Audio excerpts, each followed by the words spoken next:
Niggity mic, niggity, niggity, niggity mic, niggity, niggity mic, check 1, 2. What's up, my fellow random show viewers? Welcome back. It's I, your host, AgostinhoZinga. I hope you are doing well. I hope you are doing splendid. I hope you are feeling amazing. I hope you are hydrated. I hope you are fed. I hope you are moisturized. And I hope that you're feeling good today, because we've got a long and prosperous and entertaining show for you today. Long, prosperous and entertaining. So I hope you are ready. I hope you are down to hear Wagwan. All right? Big up the stream chat. Big up everybody here. Big up everybody hanging in here. I appreciate all of you for joining. I appreciate all of you for flipping joining. Big up everybody in the chat, hanging in there. Apologies for the lateness, you know how it is. I had to get myself laced, you feel me? I had to give myself a little Friday little twinkle, right? A little Friday tinker, right? A little Friday lean, right? Do you guys know what that is? Do you know what that is? A little bit of Friday lean, huh? A little bit of Friday lean. A little magnum, you know what I mean, huh? Ba-ba-ba-ba. Ba-ba-ba-ba. Yeah, so this is like a tonic wine. It's basically it's basically all sugar. I've got a crazy sweet tooth. That's part of the reason why I'm fucking fat as shit and I find it hard to lose weight, because I love a good pastry. I love a good I'm a confectionery king. I love a good muffin. I love a good cookie. I love a good croissant. I love a good custard tart. I love a Portuguese fucking, you know, those little custard things that they have. See, I'll make myself hungry just talking about that shit. So to substitute, I drink this. It's a little tonic wine, you know, little tonic thing. It tastes really sweet. It kind of tastes like cough medicine.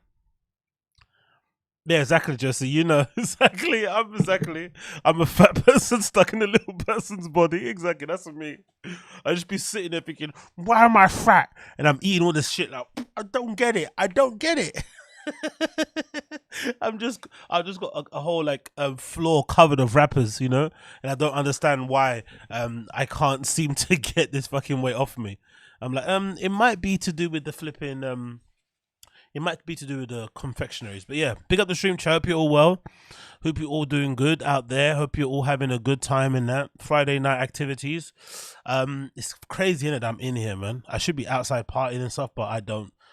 I was thinking that the other day, like, long term, because I'm probably going to start swapping. No, I'm probably going to start doing what I was doing before, which was leaving my raving for like my Berlin trips, which I do like maybe once or twice a year. So I gotta find other things to do on a Friday if I'm not gonna stream and shit. So what do you guys do on Friday nights? What do you guys do? Most of my Friday nights are spent in the nightclub partying and getting fucked up. What do you guys do on a Friday? Do you play video games? Do you watch movies? Like, what do you actually do? If you're not on YouTube, what are you doing? If YouTube doesn't count, what do you do on Fridays? Ted, you drugs.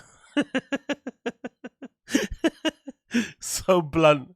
Watch the random show. Okay, fair play.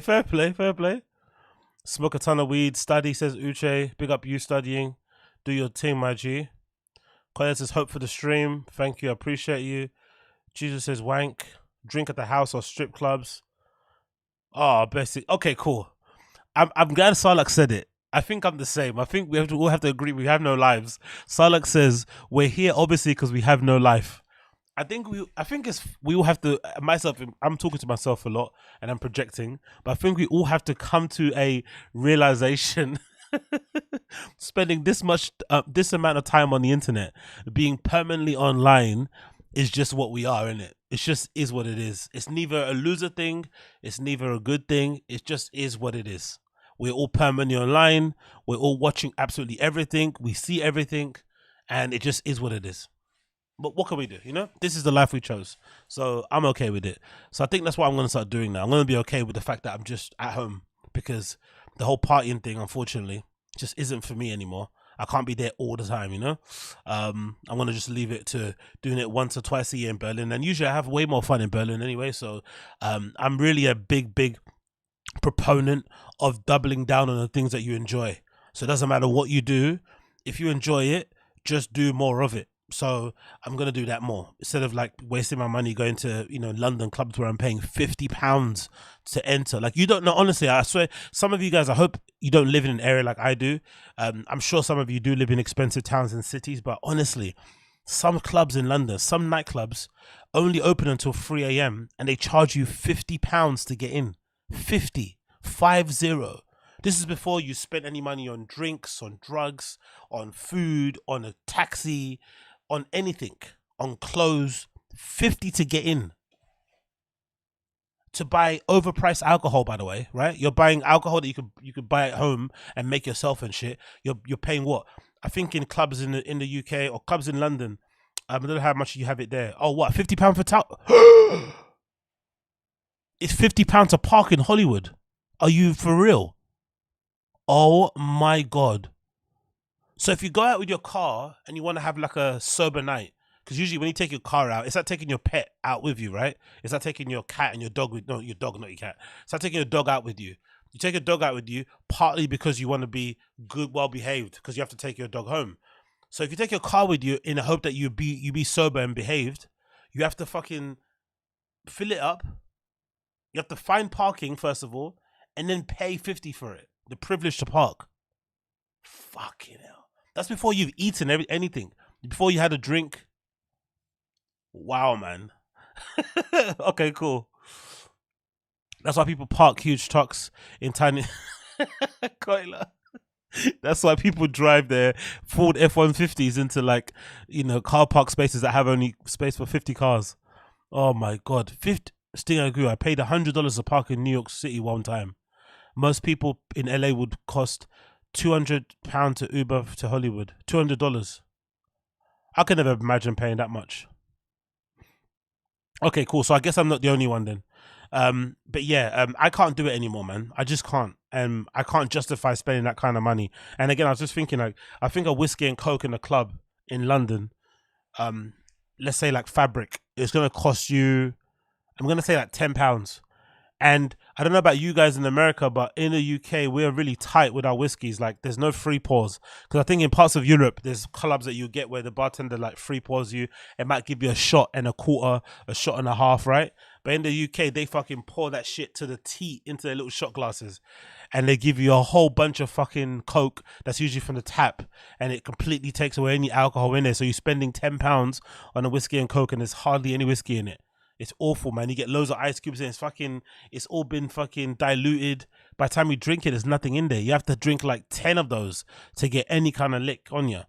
So exactly. So then Stannis. So then you have to pre-game. But I think pre-gaming is for children. You shouldn't, as an adult, have to pre-game, but you have to because it's the only way to actually have a good time. You have to do stuff that you were doing when you're fucking 17 and 18 years old. You have to do it when you're a grown ass man. I don't think that's cool. Do you know what I mean? I shouldn't be pre-gaming. I should be allowed to fucking go to a club and have a good time and drink there, but they don't let me. So a lot of my friends pre-game, or what we do sometimes is that you try and sneak stuff into the clubs. And that's probably worse, right? Because, you know, you're not giving the club any money. And then at the end of the day, when the club doesn't get money or doesn't make any money at the bar, guess what? They close. And then I start complaining about it. So what can you do, I guess, isn't it? It's just crazy, man. It's just honestly crazy. I just can't imagine ever paying 50. That's why I look at these fucking comedians and shit. And I think to myself, like, I can't. For a nightclub, maybe you don't agree. I don't know if you guys agree or not. In a nightclub, you got usually from a nightclub, there's like, I say minimum of like 5 DJs playing. Even if the main person you want to see isn't good, you still get quite a lot of bang for your buck. You get to see 5 people play all at night and everyone's having a good time and dancing and shit. So it's quite good value for money in a way. But I think comedy clubs are way more riskier. Way riskier, especially for the stuff I've seen online. You're paying £50 to go see someone perform at a club, and the person you might see is going to be terrible. The openers might be even worse. And then you have a 2-drink minimum. It's a bit, I mean, it makes it tough, man. It makes it tough to justify going to see some of these guys, which also might explain why the top comedians in the comedy scene are the top comedians, because they're the ones who are the most trustworthy, innit? They're the ones who people kind of want to see a lot of. So that makes a lot of sense. I understand how that kind of works out now. I completely get it. I'm not going to lie. I completely get it. Anyway, let's move on. Enough of my fucking, what's that thing called? Midlife crisis stories that I always seem to have on a weekend, because I'm slowly but surely realizing that, you know, my lifestyle habits have changed. It gets a bit boring talking about that too a lot. I want to give a quick shout out to fucking Bobby Hutch. I don't know what going for Bobby Hutch. I was just going to check to do an update on the thing I spoke about. Bobby Hutch, one of the main producers over there at Gas Digital, unfortunately had to quit because he felt like he wasn't being paid adequately enough. And I went to go check to see what's happening. Went on his fucking Twitter account, and look, it says like this account doesn't exist. So I'm not too sure if I've been blocked. I'm not too sure if he deleted his account. But either way, I really do hope that he's okay. I really do hope he's okay. I hope I haven't done anything weird to fucking make the situation worse, but I only spoke on what I saw online. I didn't really dig any deeper. I didn't DM the guy and ask him for more questions. I didn't invite him on the show to talk about it. I just spoke about what I saw online. I tried to, you know, figure out what was going on based on what Louis J. Gomez was saying, or what he was saying, and try to get to some semblance of truth. Like I said in my show the other day, I think both parties have some element of blame in this whole, you know, sordid affair. I think Bobby can definitely have some blame to hold for trusting someone like a, you know, like a Louis J. Gomez to do right by him. You know, I don't think you can put that kind of trust in anybody. You should always kind of look out for yourself, and he should have made the necessary arrangements to kind of make sure that he got adequately paid, especially if he's a partner there. Maybe he didn't do enough due diligence. Maybe he wasn't on it as much as he should have done. But I also think, you know, in terms of Louis J. Gomez, he should have obviously done good by his guy who kind of helped him build Gas Digital to what it is at the moment, and it should have helped him out. He should have figured out a way to compensate him adequately, or if he couldn't compensate him adequately, communicated that in a good way so that he didn't feel like he was being disrespected or whatever, or overlooked, and then they could have gone their separate ways. Like, they didn't have to stay together. If Bobby Hutch thought he was worth more, but Louis J. Gomez honestly couldn't afford it, even though he goes on fucking vacation 10 times a year, fair enough, he can do it once for his money, but maybe communicate in a different way, because we've seen how, you know, Louis J. Gomez communicates with certain people in his office and stuff, and his studios. We understand he's got a bit of a short temper, so you can only imagine how those debates or how those discussions went. So I think both parties definitely have a lot of blame in this account, but I'm just hoping, you know, Bobby's cool, man. Hope he's okay. Yeah, he's deactivated, people saying in the chat. It's not deleted. Okay, cool. I hope he's all right. Hope he's kind of getting the break away from social to kind of fix things up as well and find out what's going on for his next steps and shit. But yeah, keep your head up, Bobby Hutch. Sometimes that's the thing with jobs, isn't it? Because I think when you maybe, I don't know how he is with these jobs and stuff, I think you have to lose your first job. You have to lose one job first, whether you get fired or the company goes down or you leave. You have to lose one job first, and then you realize it's not all doom and gloom. When you haven't lost one, or when it's something that you thought was your dream job and it doesn't work out, it can be a real gut punch. It can make you really, you know, question everything about your life and decisions that you made. But it really isn't that big of a deal. It really isn't. There's always another job out there for you in the same field. And if you can't get that, you could always go and find a regular job just to pay the bills. You know what I mean? It's never that bad. It's never as bad as you think it is. You just kind of got to take some time away to assess your options and don't really rush into anything. But it's really not as bad as you think it is. So yeah, hold your head up, Bobby Hutch. Hope you're doing well. Hold your head up, Bobby Hutch. What people were saying here, Sarlux says, I agree, both parties have some blame. Later he'll be glad when he's on something else. Exactly, Sarlux, exactly. It's not that deep, really. It's only deep, really, because on the Louis J. Gomez side, like I said about the Brendan Shaw of LA, so of New York, it's funny because in the comments of that clip I put up, a lot of people said the same thing. So I guess I wasn't the first person to say it. A lot of people from that Gas Digital side of things have been calling Louis J. Gomez the Brendan Shaw of New York anyway. So that's pretty funny to see that they correlate. But I think I made that correlation only because it's just that the hypocrisy of it is interesting.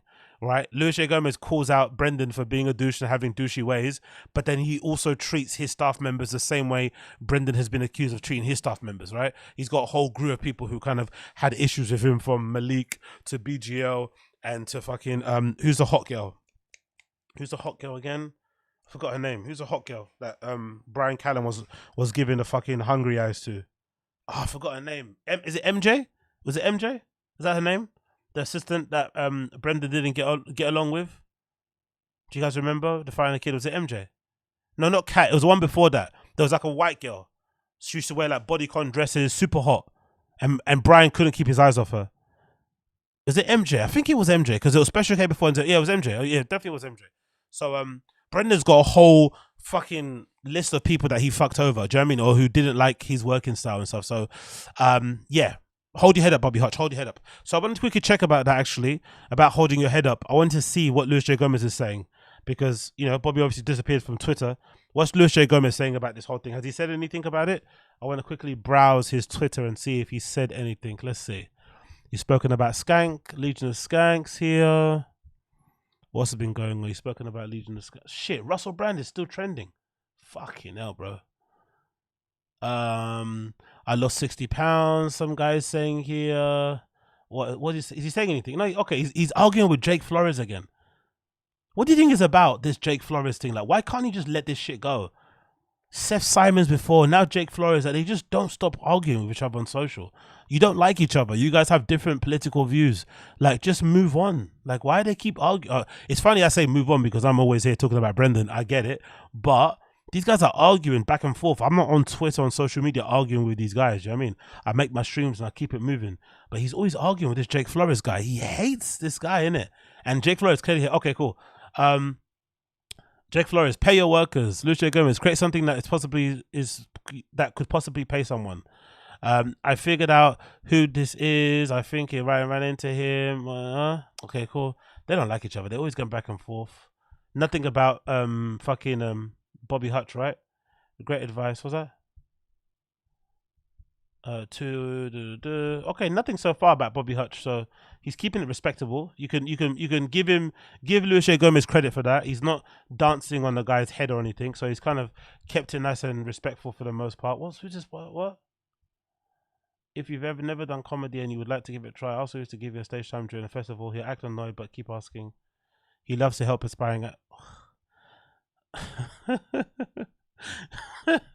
comedians are so lame, innit? Comedians are so lame. Like, woman, can you have some like dignity and some pride and shit? Why are you like glazing this guy on the timeline? It's in full HD. If you've never really done comedy or you're just starting out and you'd like to give it a try, ask Lewis to give you some stage time during the festival. He'll act annoyed, but keep asking. He loves to help aspiring comics, but feels they really have to show that they want it bad enough. How badly did you show it? How badly did you prove to him that you like it? How bad? Look at her at. Why? Why should I look at her at? What is she? I'm not gonna. If she's a fucking Zorn person, don't send me on her page if she does fucking OnlyFans, please, man. If she does OnlyFans, I don't want to go on her page. What's she do here? What is she? She's a Jake Flores stan account.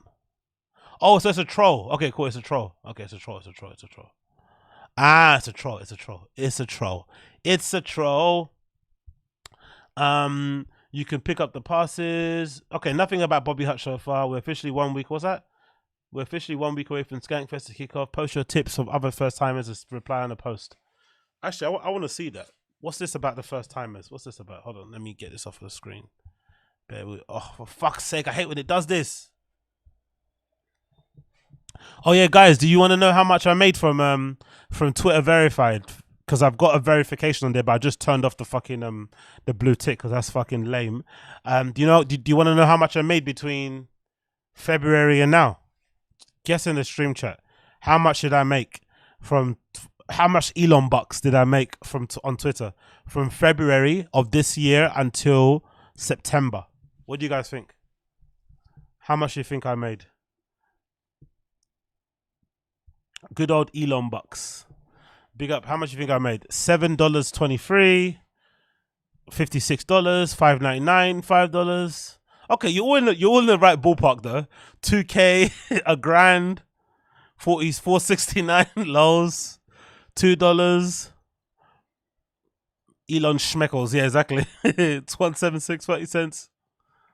It's not Twitter, it's X. Okay, X, whatever, Brett Jar Jar. Okay, sorry, my bad. I'm gonna hand in my fucking geek and startup nerd card now. I apologize. Okay, cool. The span is from February to September. Crash. February to September of this year. How much do you think I made? From February to September. But $99, 99 cents per song, 176. 32 Young Bucks, AXJ. That always makes me laugh when I see that. AXJ. Okay, cool. I'll tell you. I made a grand total of this much. It's fucking hilarious. I made a grand total of this. That's how much I made. Can you guys see? Oh, let's see if I can put it back. That's how much I made. Can you see that?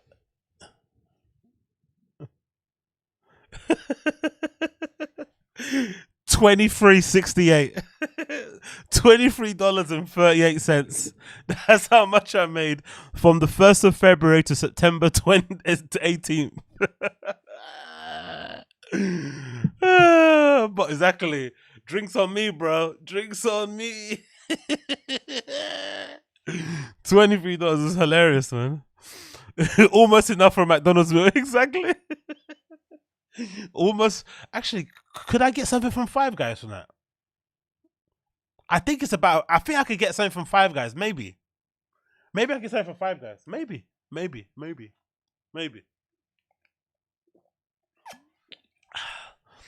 Coil like an whole 20. Yeah, of course, man. DM me on the thingamajiggy on the Discord. It's yours.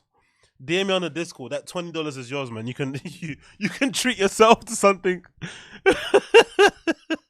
I got that. I was like, oh my god, from February to September, you know. I don't even know. Sorry, I don't even know how much that is per hour. How much is that per hour? Like, I don't even know how you break that down. From February to fucking September, $23. Anyway, what can you do? So quickly move on from this. So what do you guys think? What's your theory? Lucha Gomez says here that it's what do you call it? It's officially 1 week until SKANKFEST. What's the prediction so far? Do we predict that Brendan's not going to turn up still? Are we still of the thinking he's not going to turn up? A lot of people on the Fighting the Kids subreddit say he's not going to turn up. Some guys in the stream chat, last time I spoke about it, said he wasn't going to turn up. I think he's going to turn up. I think he's going to be there. He'll be dumb not to go. He'll be stupid not to go. He needs SKANKFEST more than they need him at this point of his career. He needs a little bit of a boost. He needs to look somewhat normal. He needs to have the perception of somebody that's okay with hearing himself getting dunked on and rinsed and stuff. He needs it so badly, bro. He needs it so badly. So I would hope he goes, because I think if he goes and has a good turnout, he doesn't, you know, he's not as thin-skinned as he usually is. I think people will like him. I think Brian goes with him. If he goes, he's going to cancel last second for the baseball camp. Lols. Bappa and Brian will do their live TFATK, but they will not do anything else. They're scheduled for stand-up sets and beyond the. Okay, cool. Yeah, I think that too. Philibonga, I agree with you. I think they'll probably cancel one thing, but I don't think it's going to not go totally. They'll probably do the live show, but maybe the stand-up and other things they probably won't do. Because didn't Brendan do the same thing for Moontown Comedy Festival, right? Do you guys remember that? Moontown Comedy Festival, he was meant to perform on stage, but then he just cancelled last minute because I guess he got butterflies or he got scared of performing in front of his peers. Or maybe he didn't sell enough tickets, I don't know. He's gonna stay home with the kiddos, says Fildo. I don't see Papa going. He mentioned on his last podcast that him and Brian will be there. Okay, sound system, soundbar, okay, cool, that's fine. SKANKFEST is 3 days. They'll do 3 live streams daily, and TFATK is one of the events. Okay, cool. So I'm definitely gonna stream that then, 100%. Can I stream that? Or it's not gonna be on YouTube, is it? Is it gonna be on their site? Are they gonna do like a gas digital thing? I don't know how do they do SKANKFEST? Is it like do you have to buy like an online pass or something? Oh, I don't think they even stream it, do they? I think they just record it, don't they? I don't think they stream anything. So yeah, I'll have to just wait until later, I guess maybe. TFATK Morbid Lewis said he's only doing a podcast, no stand up for Brendan. Ah, see, so he's already cancelled the stand up. Okay, thanks, Josie. So yeah, already something's already been cancelled. So he's already cancelled the stand up. So effectively, we're all kind of right, innit? Yeah. Okay, select shows get streamed, says Chris Mack. So we're all kind of right. He did cancel something. He's already cancelled one day. He's not doing stand-up, and he's only doing the live TFATK show. It'll be good if he does live TFATK, and he also does SKANKFEST. Sorry, Legion of Skanks. Live episode. That will be good. That would actually help him. Like, I honestly do think, this is crazy to say this, I think if Brendan goes there with a good attitude, lets himself get dunked on, isn't thin-skinned, joins in on the joke, maybe fires back a couple of good bars here and there, he can honestly turn that entire crowd around. And those guys aren't as invested in the Bappaverse as much as we are. They could easily get one over if he just is a good sport, because that's all they want on their show, right? They want good sports because it's the most quote unquote offensive podcast in the world. What you call it? Legion of Skanks and stuff. So if he's able to just like, you know, match those guys' energies and be silly and not be too Hollywood and weird and whatever, I think he'll do well, and it'll help him online. He'll have a good little period of goodwill around his name for like a week or something. Do you know what I mean? He needs it, man. He does need to do it. Stinger was saying that he doesn't have it in him. I know he doesn't have it in him, but I'm hoping he does it for just this one event. He just like pretends to be a cool dude, you know? Because he does that. So he does it sometimes, isn't he? He does pretend sometimes to be cool. He pretends to be chill. He pretends to like be normal. He can do it, but he doesn't like to do it. So I'm hoping he does it for this one. And yeah, maybe it works out. Let's see what happens. What are the tips here? They're saying the tips. Don't forget to say hi to the whatever. Stay hydrated. Take breaks or rest. It's a marathon or a sprint. Is Skankfest just full of druggies? I've got my idea of Skankfest is just loads of guys that look like those guys that do the podcast, just loads of druggies, right? Because I feel like the crowd is full of open micers as well who are like on it. It's just gonna be full of drunks and druggies, really, isn't it? That's the feeling I get from Skankfest, but maybe I'm wrong. Make sure you pack a Valtrex and lube, lols, hydrate. Lewis, if I come Skankfest, can you sign my foreskin, please? It's customary to tip female comics and cash after shows, lols. Drink water and don't overdo it. I watched no less than 3 people go out on the back door of the stretchers right into an ambulance. Shit. People, okay, is there a vlog? Can I watch a Skankfest vlog? Because I want to see what the vibe is like at Skankfest. I would honestly like to see what it's like. But I think it's just druggies, isn't it? It's just loads of dudes. Do any girls go to Skankfest? Is it very female friendly? for my women's in the chat, would you go to Skankfest if you could? Would you spend your money to go to Skankfest? Would you, like, just to hang out? Because it seems very very male, you know? It's a lot of male energy there. Would you guys go if you could go? Joseph says there's very few women. Wives and girlfriends, LOL. Skankfest is like a comedy circus, drunk kitchen, tattoos, and lots of comedy. Okay, cool. If it were my city, maybe, but I'd never fly out. Zero. Okay, yeah, true. Because it's in Vegas, isn't it? I wonder why they don't do it anywhere else. Why don't they like move it around and do? But I guess because New York is expensive. That's why they don't want to do it in New York, right? Because New York, doing a Skankfest in New York would go off hard, isn't it? Imagine if they did one in New York, they did one in LA, and just moved it around in different places. I wonder why they keep doing it in fucking They did it in Houston before. Okay, sick, cool, sick, exactly, yeah. It's in Tampa next year. Oh, Tampa, Florida. Oh, that could be a good idea to go over, isn't it? The tickets are so expensive though. $500, man. It's like $500 outside. That's stupid. I don't know, man. Oh, poor. I don't know. I might have to see if they're in Tampa, or find it wouldn't go if it were in my city. Oh, I think it's $500. I think so. I'm not gonna lie. I think it's really expensive though. If I do Skankfest tickets, I think it was like an amount that you wouldn't expect it to be. Let's see here. Yeah, you see? God. Okay, 200. Okay. What do you think about $200? What do you think about that? 200. I still think that's a lot. I'm not gonna lie. That's still a lot of money, man. That's more than fucking Primavera. No, that's about the same price as Primavera Sound Festival. Like those great music festivals that's like for 5 days and it's like 230 euros. What do you think about 211? Is that good? Also, in case you're saying 211 for 3 days is good. I guess you have to also it's also the location, isn't it, right? 211 for Las Vegas is not bad, isn't it? But I think in the context of me going to music festivals, and I know some of you guys have been to festivals yourself, to go to a music festival for $200, okay, it's 176 in Great British pounds, but 211 in USD. I think that's a lot of money, bro. Yeah, $200 for the all 3 days, isn't it? Yeah, it is all 3 days, isn't it? Or no? Oh no, it's not. Oh God. Okay, what is it then? No, it is the 200. Okay, let's see how much it is for the 1 day. So let me just zoom it out. This. How much is it for the 1 day, the Friday? Okay, the Friday is $200. The Sunday is 200. What is that? Is that all days? All access is 490. What is that one? Saturday only, Friday only. I don't know what's going on here, man. Can't I buy tickets for the whole free thing? Yeah, that's still a lot of money, man. $300 for like that, for like a comedy festival is a lot.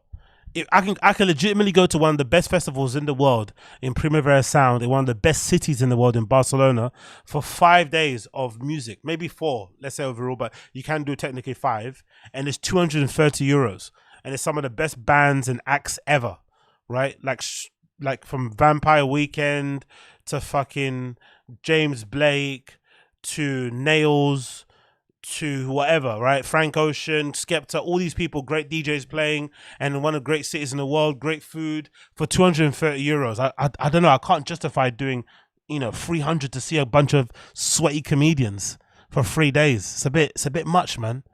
Yeah, exactly what Chris Mac's saying here. My hotel and flight to Vegas are 1,500 plus the roughly 500 for the pass, and that's not incidental. Oh, are you going, Chris Mac? Chris Mac's going to you're going to SKANKFEST. Sick. When you come back, definitely give us a review of what you thought about it, man.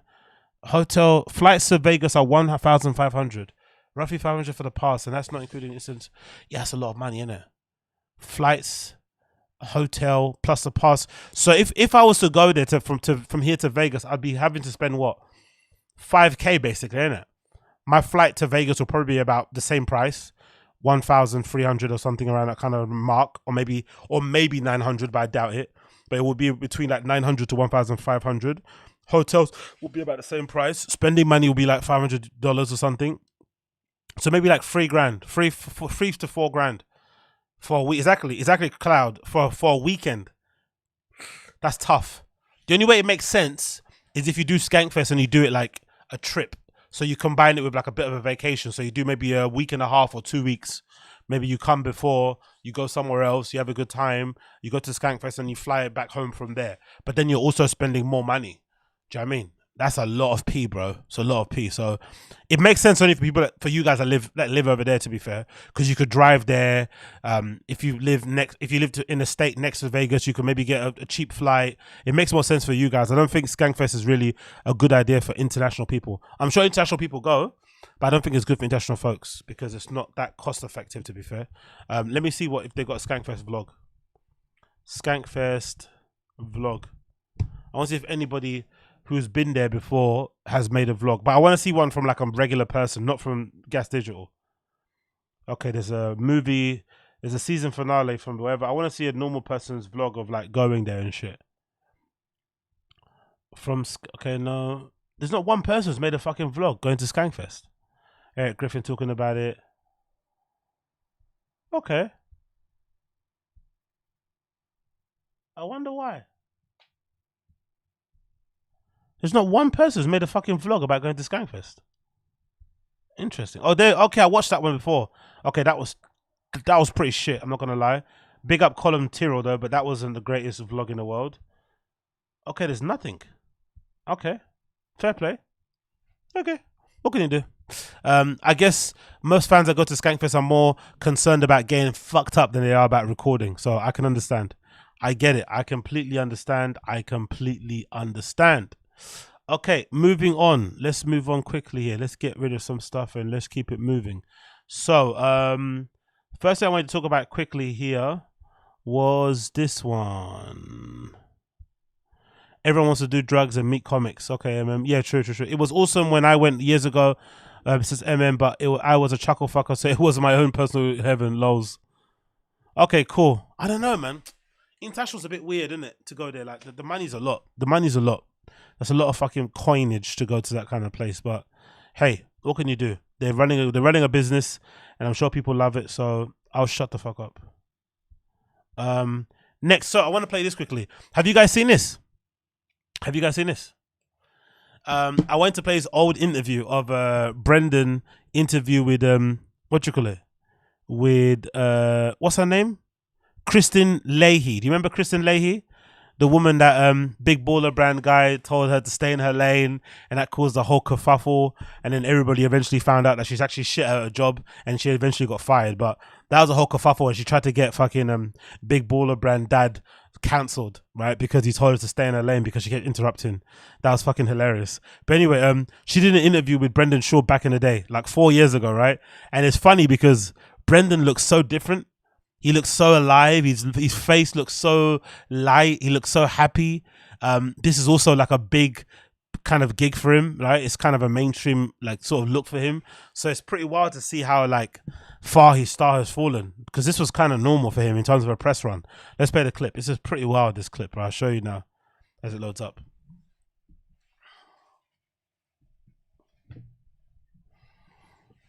Hope he doesn't get me fucking blocked if I play this. Please don't be dumb. Please.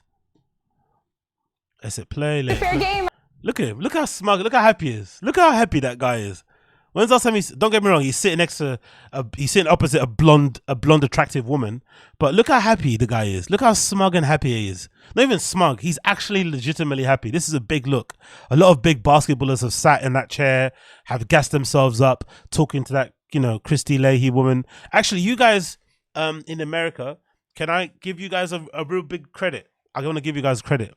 Your sports broadcasters and networks are fucking genius.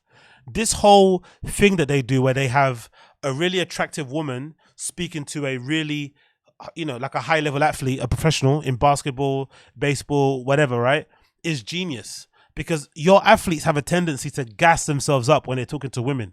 They just say the most wildest shit. And they always bring their guard down because they kind of are flirting. They also want to appear like a badass. So you guys have got the game locked in. In England, we don't do that. In England, we have like fucking beasts of women interviewing guys on sports thing. They don't like to play the whole like hot woman interviewing an athlete thing. They don't like it because it's a bit, you know, they think it's a bit crass. They think it maybe isn't progressive and shit. But you guys in America, you know what to do. It's a smart idea because you get some wild clips and the guys say some insane things they would never say to a man because they're trying to impress the woman. It's really fucking smart. Honestly, it's such a genius move to get like a hot woman and to get an athlete and have them talk about sports. They're always going to gas themselves up. Always. It's fucking genius, man. And then, yeah, in this conversation, you hear Brendan sound pretty intelligent, to be fair. He comes across pretty well. I'm not going to lie. So, yeah, she's out here with her heels on. Yeah. Giving him the eyes and stuff, sitting right across him. It's pretty interesting. Let's play. I'm KRISTIN LEHY. My guest today is a former MMA fighter and the co-host of the popular podcast, The Fighter and the Kid. He's also a stand-up comedian whose first comedy special debuts on Showtime on May 17th. Brandon Schaub, it is so good to see you. Yes, good to see you. First of all... Did he kind of look at her? Did he look at her like, I will truck walk you in a fucking second, girl? On May 17th, Brandon Schaub, it is so good to see you. Yes. I would truck walk you in a fucking second, girl. Addies and baddies. Addies and baddies. Row. Look at Brendan, the hungry eyes. He gave her that look like, he's like, I cannot wait to see what's underneath that dress, right? She's wearing a fucking...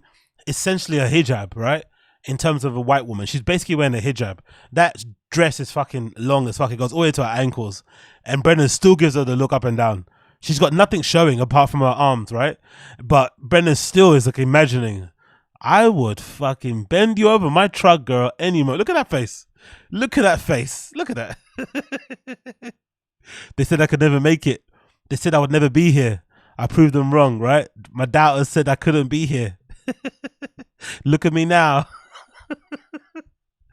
Look at these eyes, hungry eyes. Look at him. Fair game. I'm KRISTIN LEHY. My guest today is a former MMA fighter and the co-host of the popular podcast, The Fighter and the Kid. He's also a stand-up comedian whose first comedy special debuts on Showtime on May 17th.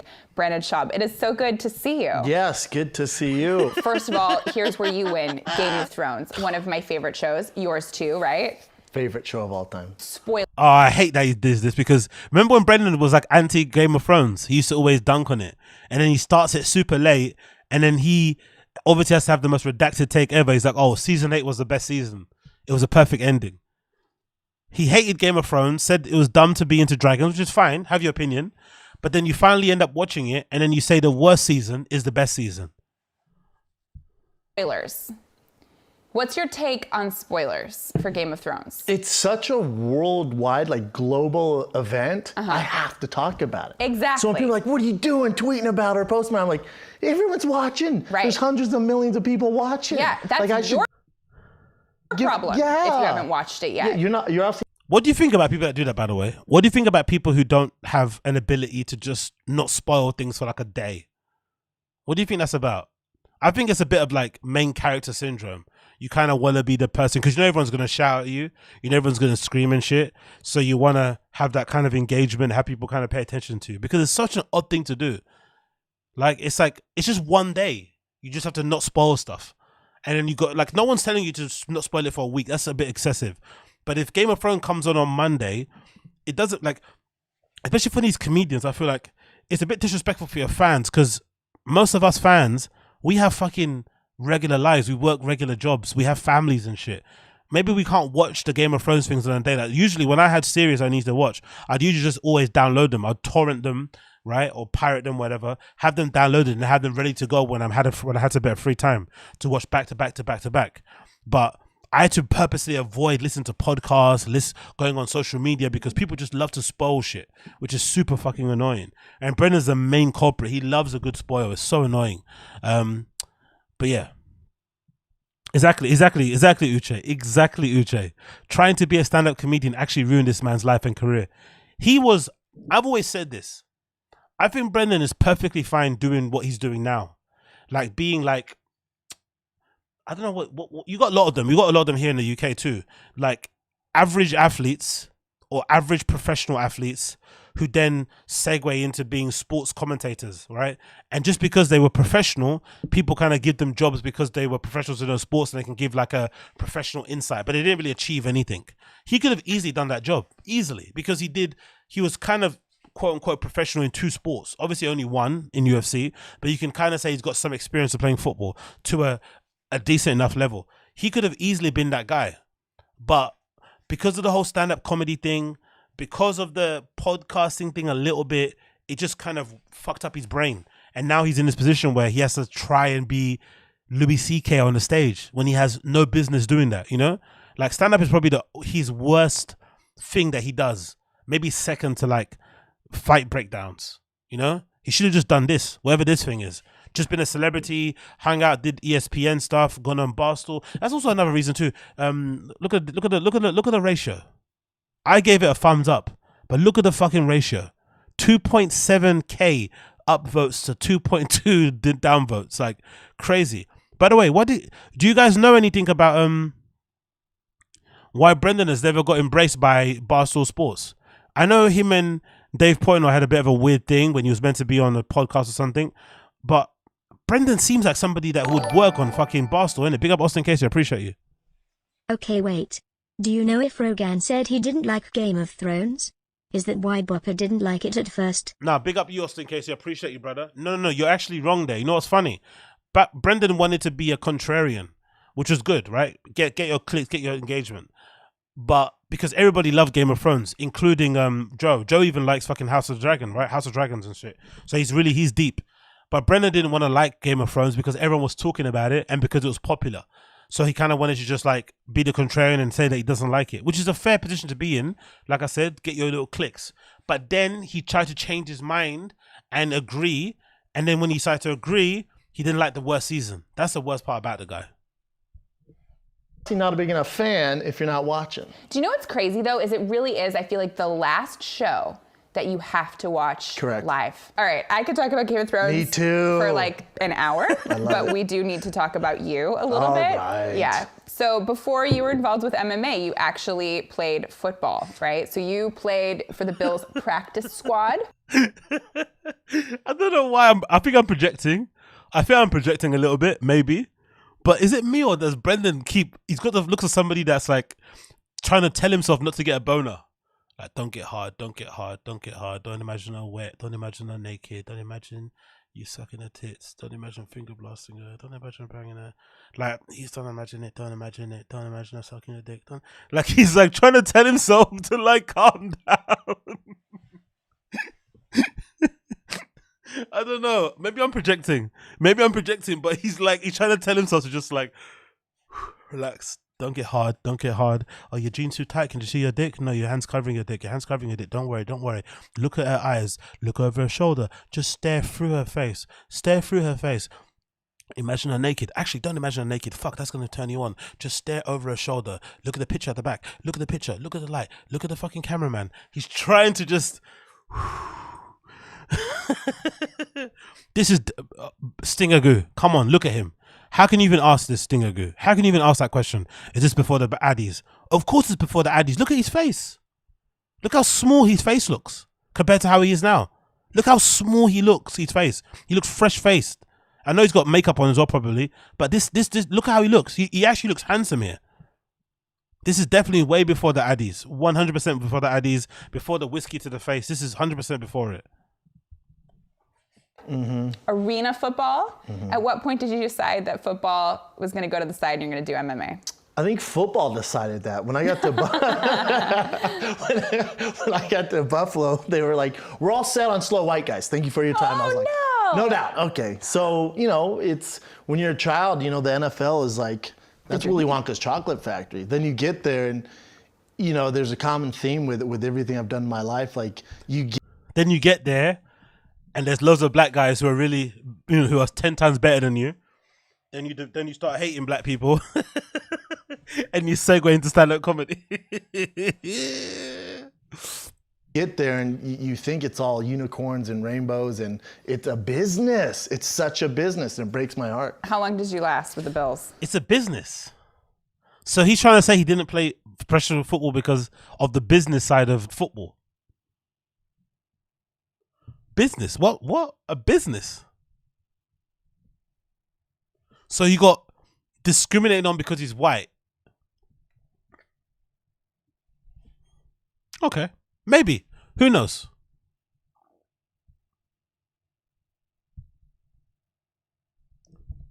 I mean, literally in training camp for like a week and a half. Oh, that's good.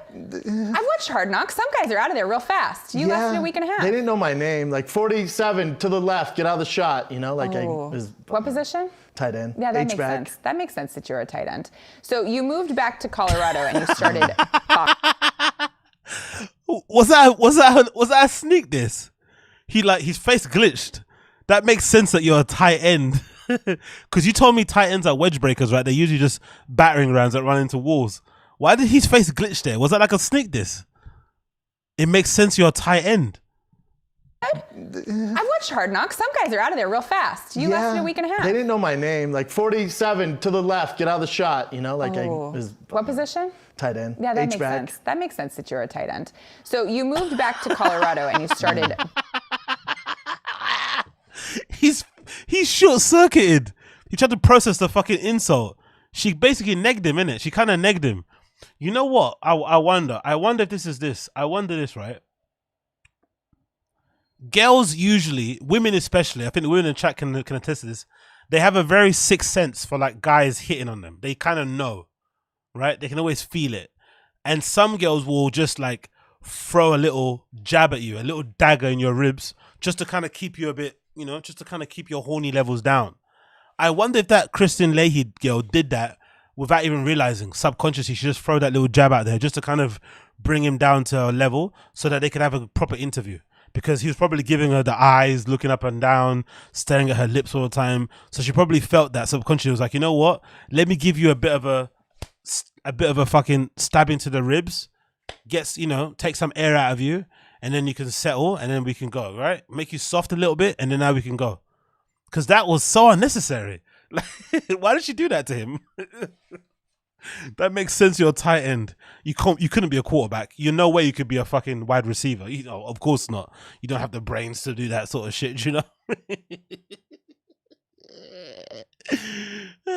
have the IQ to do that. You can't run plays. Of course not. Of course, you just go where you're told, right? Run into that wall, head first. Holy shit, man! Big up KRISTIN LEHY.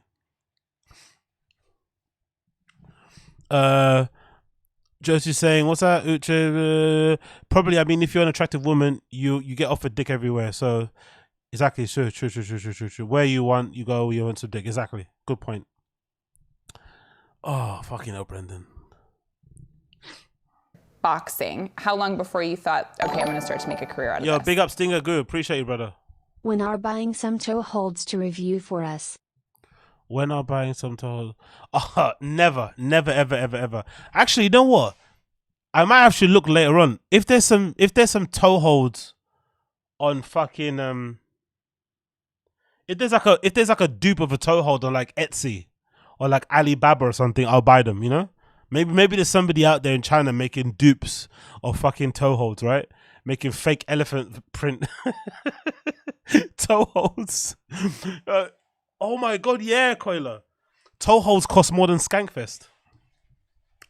Bambarated.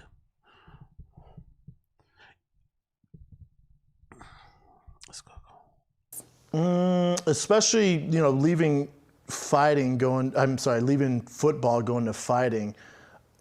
I don't think anyone, especially at that age, 22, 23, turns to fighting because they have a lot of options. I don't like this. I don't like that in bar. He used to say that a lot back in the day. It's kind of offensive, to be fair. Fighting is an option. Some people like to fight. Martial arts is a sport as well.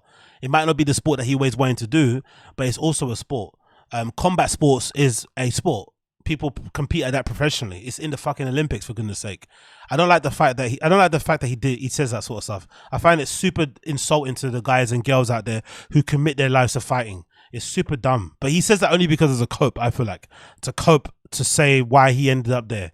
Because obviously it wasn't his first option, right? He wanted to become a football player, but now he'll tell you his North Star was fucking being George Carlton and shit. But yeah, I find that line super insulting. Done with football, I was very brokenhearted. My partner in crime, Joe Kloffenstein, was playing for the Rams. He was a stud. So I was around that atmosphere and I was training. I needed to find something to do. And I was selling supplements door to door, like Pursuit of Happiness. And I don't know, I just kind of fell into it. Of course your life was a movie. Of course. It just can't be simple like, hey, it didn't work out. I really wish it would have, but I'm thankful that I was able to have a second chance at, some level of professional sports. I was in a quote unquote locker room still, blah, blah, blah. Pursuit of Happiness. Really, Brendan? Really? The lies are just like incredible, bro. To it, and I got lucky. And again, a common theme with all these phases of my life that I've been through, you find that, and it's just luck or fate, whatever you want to chalk it up to, is I always had a great mentor. Every door I've stepped into, I've had these great mentors who take me under their wing. So when I started... Mentor? Or do you mean you had this fucking silver spoon? Or do you mean you had the cosigns of all... Like, just imagine for a second, right?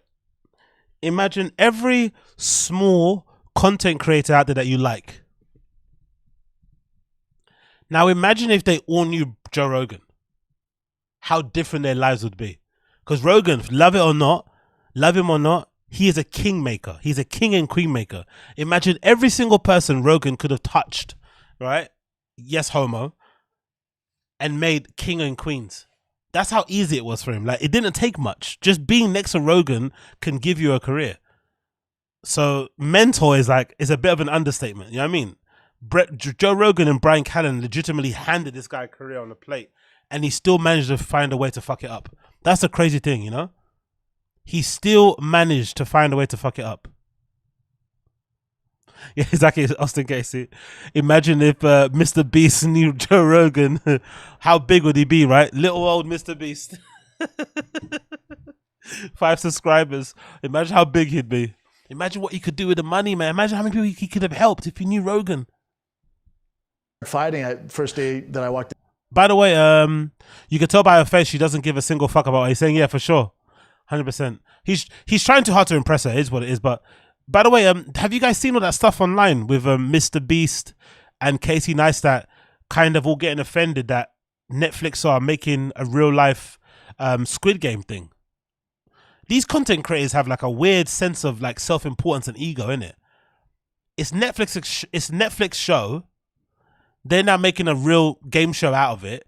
And those guys are kind of getting offended and almost saying like Netflix copied Mr. Beast because he made a real life version of the show first when he copied the... I mean, why these content creators have such a sense of ownership on shit they don't own? Like, you copied the show. You know, like, why are you complaining? The only guy that should complain is the Japanese guy is it Japanese or South Korean? The Korean guy who wrote Squid Game. Allegedly, he didn't get paid that well. He's the only person that should be complaining. Hopefully, he gets some residuals from the live game show. He probably won't, because you know how these streaming companies are. It should be a whole different deal. But seeing Mr. Beast and Katie Neistat essentially complaining about a show that they copied. Like, what? In the gym, Nate Markart's gym in Aurora, Colorado, high altitude.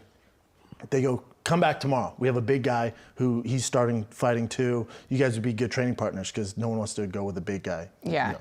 So I come back the next day and it's this guy named Shane Carwin, who eventually became the UFC heavyweight champion of the world. So me and him started together, and he was my mentor, and that's kind of how I started. Were you scared to get hit in the face? Terrified,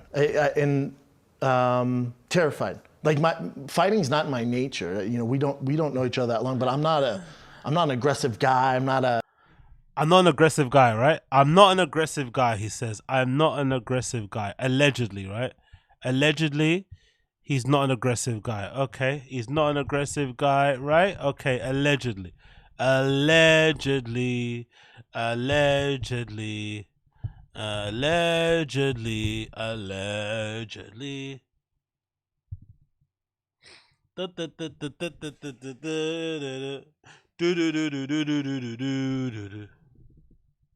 Allegedly, I'm not an aggressive guy. Let's see if we can get this here. Allegedly, not an aggressive guy. Beast of a guy. Greatest guy in the world.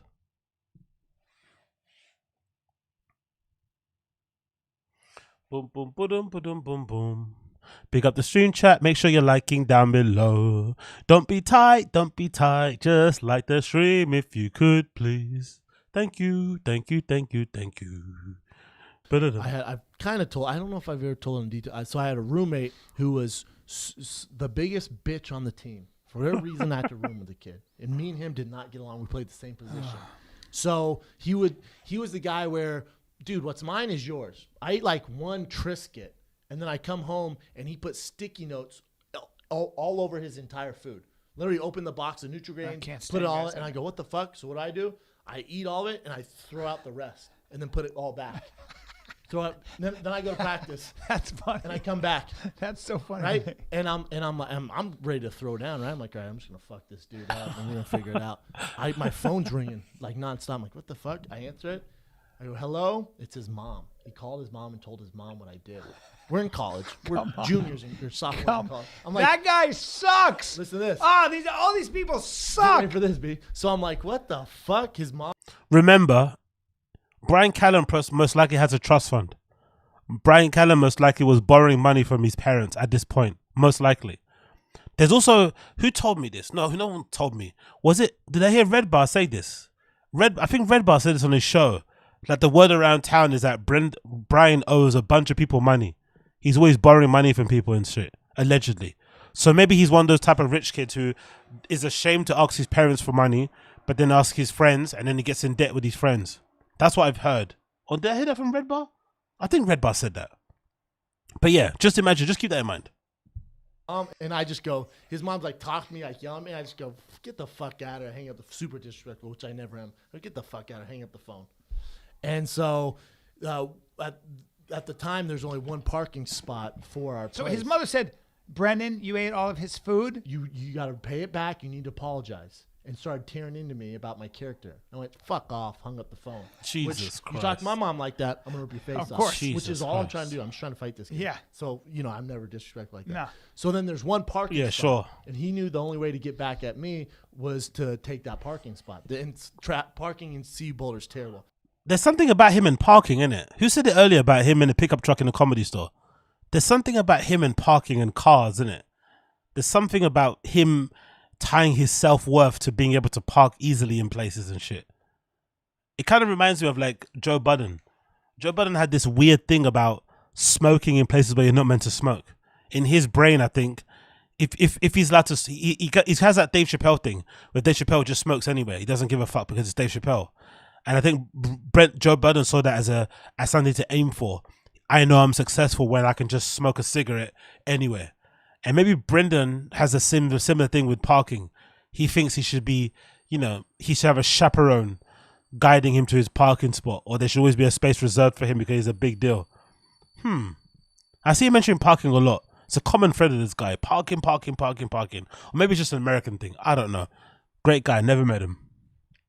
So he goes, hey, man, it's in our lease. I get that parking spot 3 days a week. You get it 4, I get 3. I went, you don't even have a car. He goes, doesn't matter.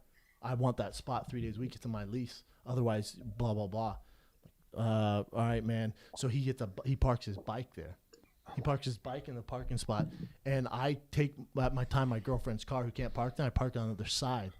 Well, just so happens that morning we had winter conditioning at 5 a.m.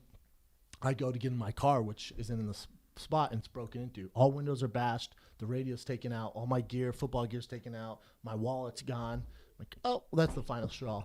I walk in, and I'm... Who leaves their football gear, wallet, and everything inside of a car? Who does that? Is that like a white person thing? Like you just trust things?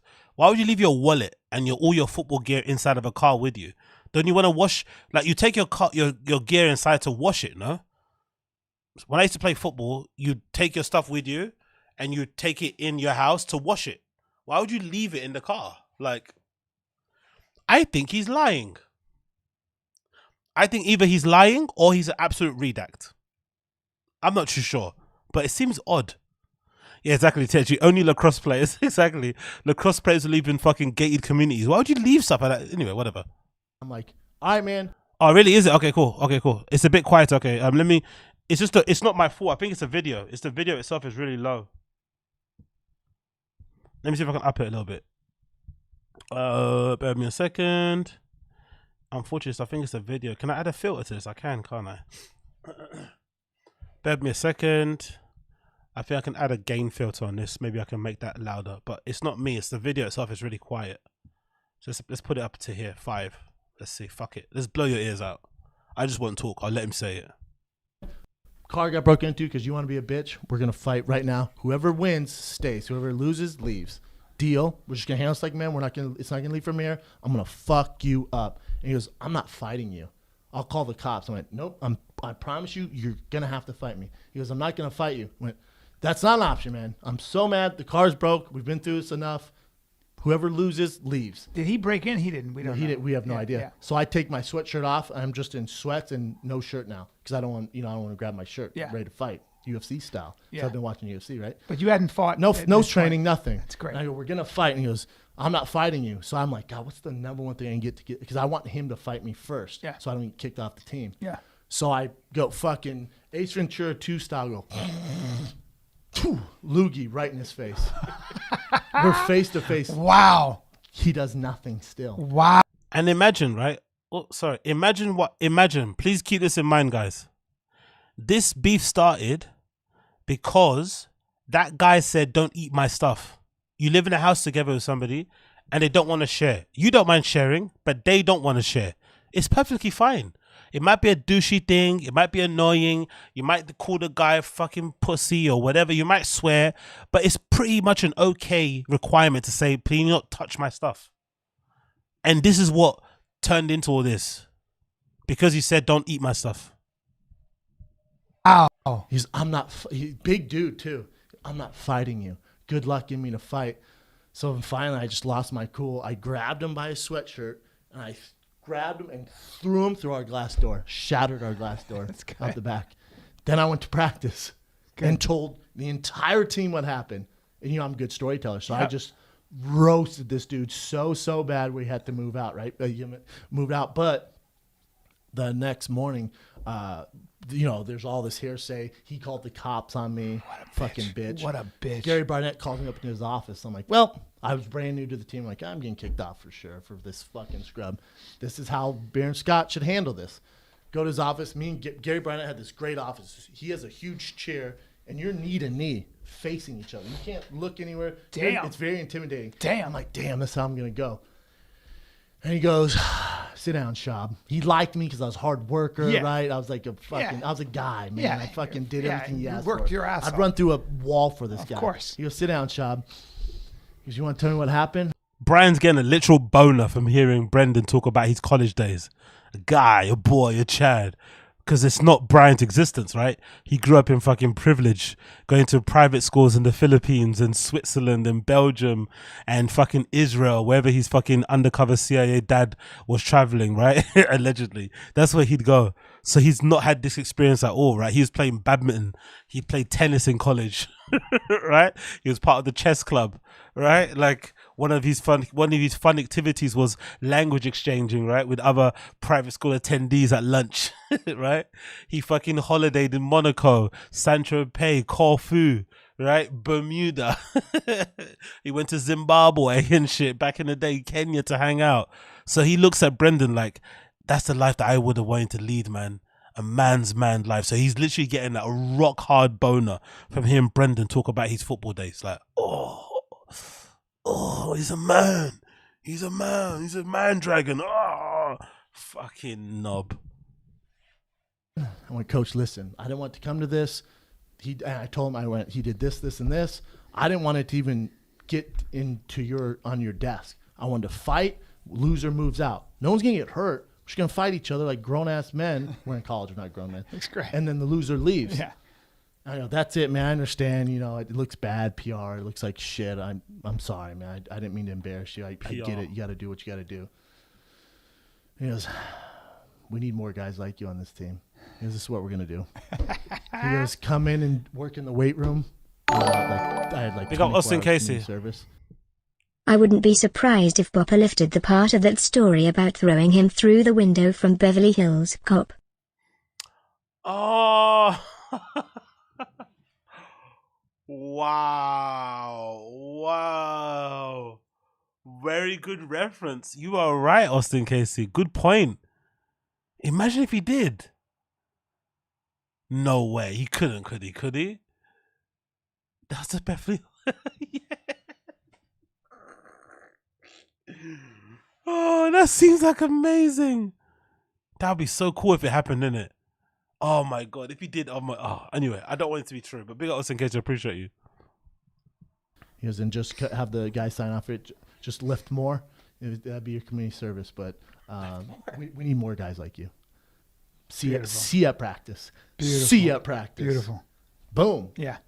And did that guy get kicked off the team or what? No, happened? he was the laughing stock of the team. Yeah. I told everyone was like, what? Because you're not part of the scribe. You know, you're not part of the. Anyway, so that really defeats the whole point of him saying, oh, I'm a fucking great guy. I'm not a fucking bully, all this sort of nonsense, right? You hear that, right? He says he's not a violent guy, allegedly. He said he's not a violent guy. That's what he basically said in that clip, right? Allegedly, he's not a violent guy. Anyway, let's get back to the fucking clip of him with KRISTIN LEHY because that was fucking incredible. Not a violent guy, allegedly. Not a violent guy. All right, let's go back again. One more moment. And he was my mentor, and that's kind of how I started. Were you scared to get hit in the face? Terrified, terrified. Like fighting's not my nature. You know, we don't know each other that long, but I'm not an aggressive guy. I don't have a huge ego. I'm not the toughest guy in the room. I've never wanted to be the toughest guy in the room. Again, with fighting, it was just lack of options. I was really athletic. And it was a way to get somewhere, to fight my way out of what I was going through. So I was always terrified. It's not natural to me to fight people.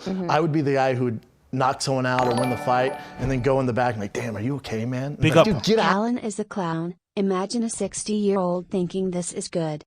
Exactly, high def. He should have stepped in and said it was bad, but he didn't. He was too busy wanking himself in his head over these fucking stories that he'd never lived because he wanted to be that guy. It's fucking embarrassing. But I think the next episode was funny too because a listener sent an email in, a pretty long one, basically telling Brendan that story was fucked up, and he was angry the whole time. He wouldn't listen. I think that might have been the start of the homeless cats, as well. That might have been the unofficial start when they read that letter out live on air. Brendan didn't like it in the slightest. He didn't like being questioned. He didn't like being called out. He didn't like, people basically responding negatively to that story when he said it the first time. It was fucking epic. That might have been the actual origin story of people turning You know, that might have been it. Everyone turning kind of against him. Out of here. Just knocked me out. I'm like, I know, I didn't mean to. Like, I hated it. So when I watch fights, it took me a while to get used to this, but like, I look at the guy before they're gonna start fighting, and it's like, okay, this guy knows he is about to get really hurt. No matter if you win or lose, most of the time you're gonna get hurt. Every time you get hurt. So you walk in, like, are you scared every time? Not scared, you know what I'm saying? Like, this is gonna hurt every time. I think if you sat down with like a Nate Diaz, a Conor McGregor. Big up Cali B. Thank you for the super chat. I appreciate you. No message, but thank you so much. Unless you got a message, then write it in the stream chat and I'll read it out. Cain Velasquez, you know, some of these they were born to do that. Yeah, that's different. And you talk to them like, what? No, I'm not scared. Yeah. I was put on this earth to fight other dudes. You talk to me, you know, I was terrified. You were, I was time. so scared. I was so scared. That's not nice, all right? That's not nice. That's not nice. What the fuck? What is his voice? I was terrified. Is that like he's talking to girls' voice? What is that voice? Then like, what? No, I'm not scared. Yeah. I was put on this earth to fight other dudes. You talk to me, you know, I was terrified. You were. I was terrified. Come on, Brendan, man. You can't be trying too hard for the ladies, man. Just speak normally. Speak like you usually do. That actually works more times out of 10 than you fucking having this valley girl thing and trying to meet her where she's at and stuff. Like, just act normal, bro. You don't need to do this. It's just too lame. Too lame. I was so scared. I was so scared. I'd sit back in the locker room and just, you know, sometimes it'd be in tears. So I just Before? I had all these just like thoughts going through my head. And I was like, there has to Did you hear that pronunciation? We got an early one. Like he said tears, like a tear. Like when you tear something. Tears. Right? Do you hear that? I was so scared. I'd sit back in the locker room and just, you know, sometimes it'd be in tears. So tears.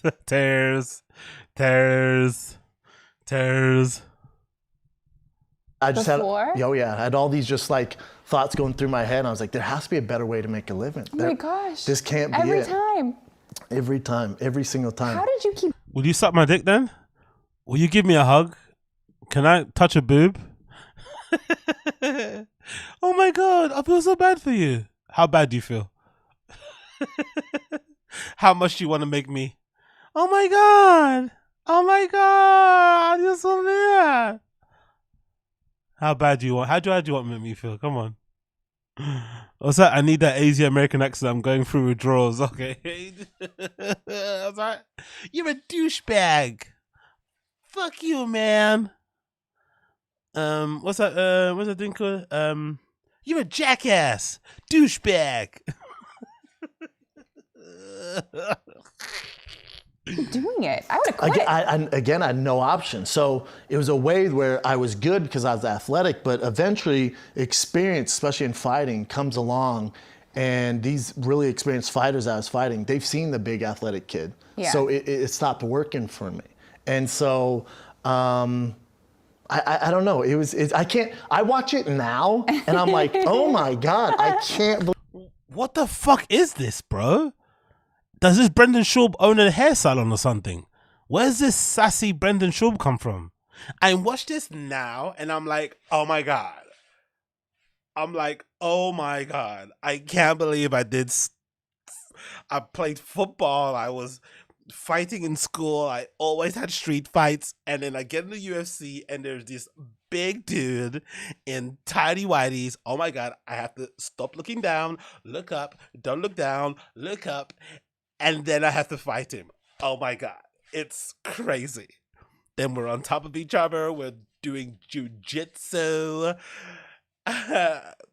Girl, jujitsu. Let me tell you.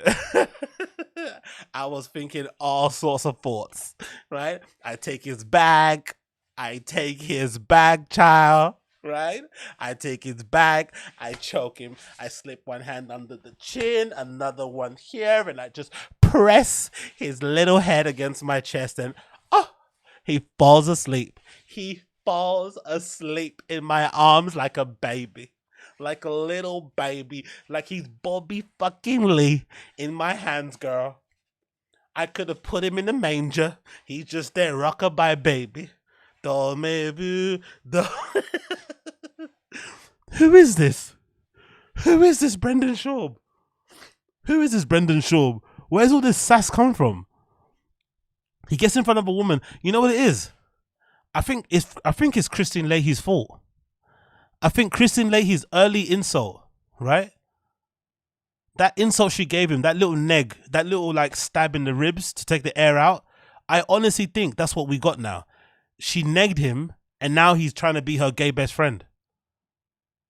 Expert move by her, by the way, but she negged him so hard by saying, yeah, it makes sense you're a tight end. You look like a tight end. You speak like a tight end. He couldn't, he hasn't been able to recover and now he wants to be her gay best friend. Girl, let me tell you about the UFC. Let me tell you about the Taekwondo. My striking, girl, I could knock a man clean out. And you know what I mean. I'm a knockout. They don't call me the hybrid for nothing, girl. I'm a top and a bottom. Aha. Sorry.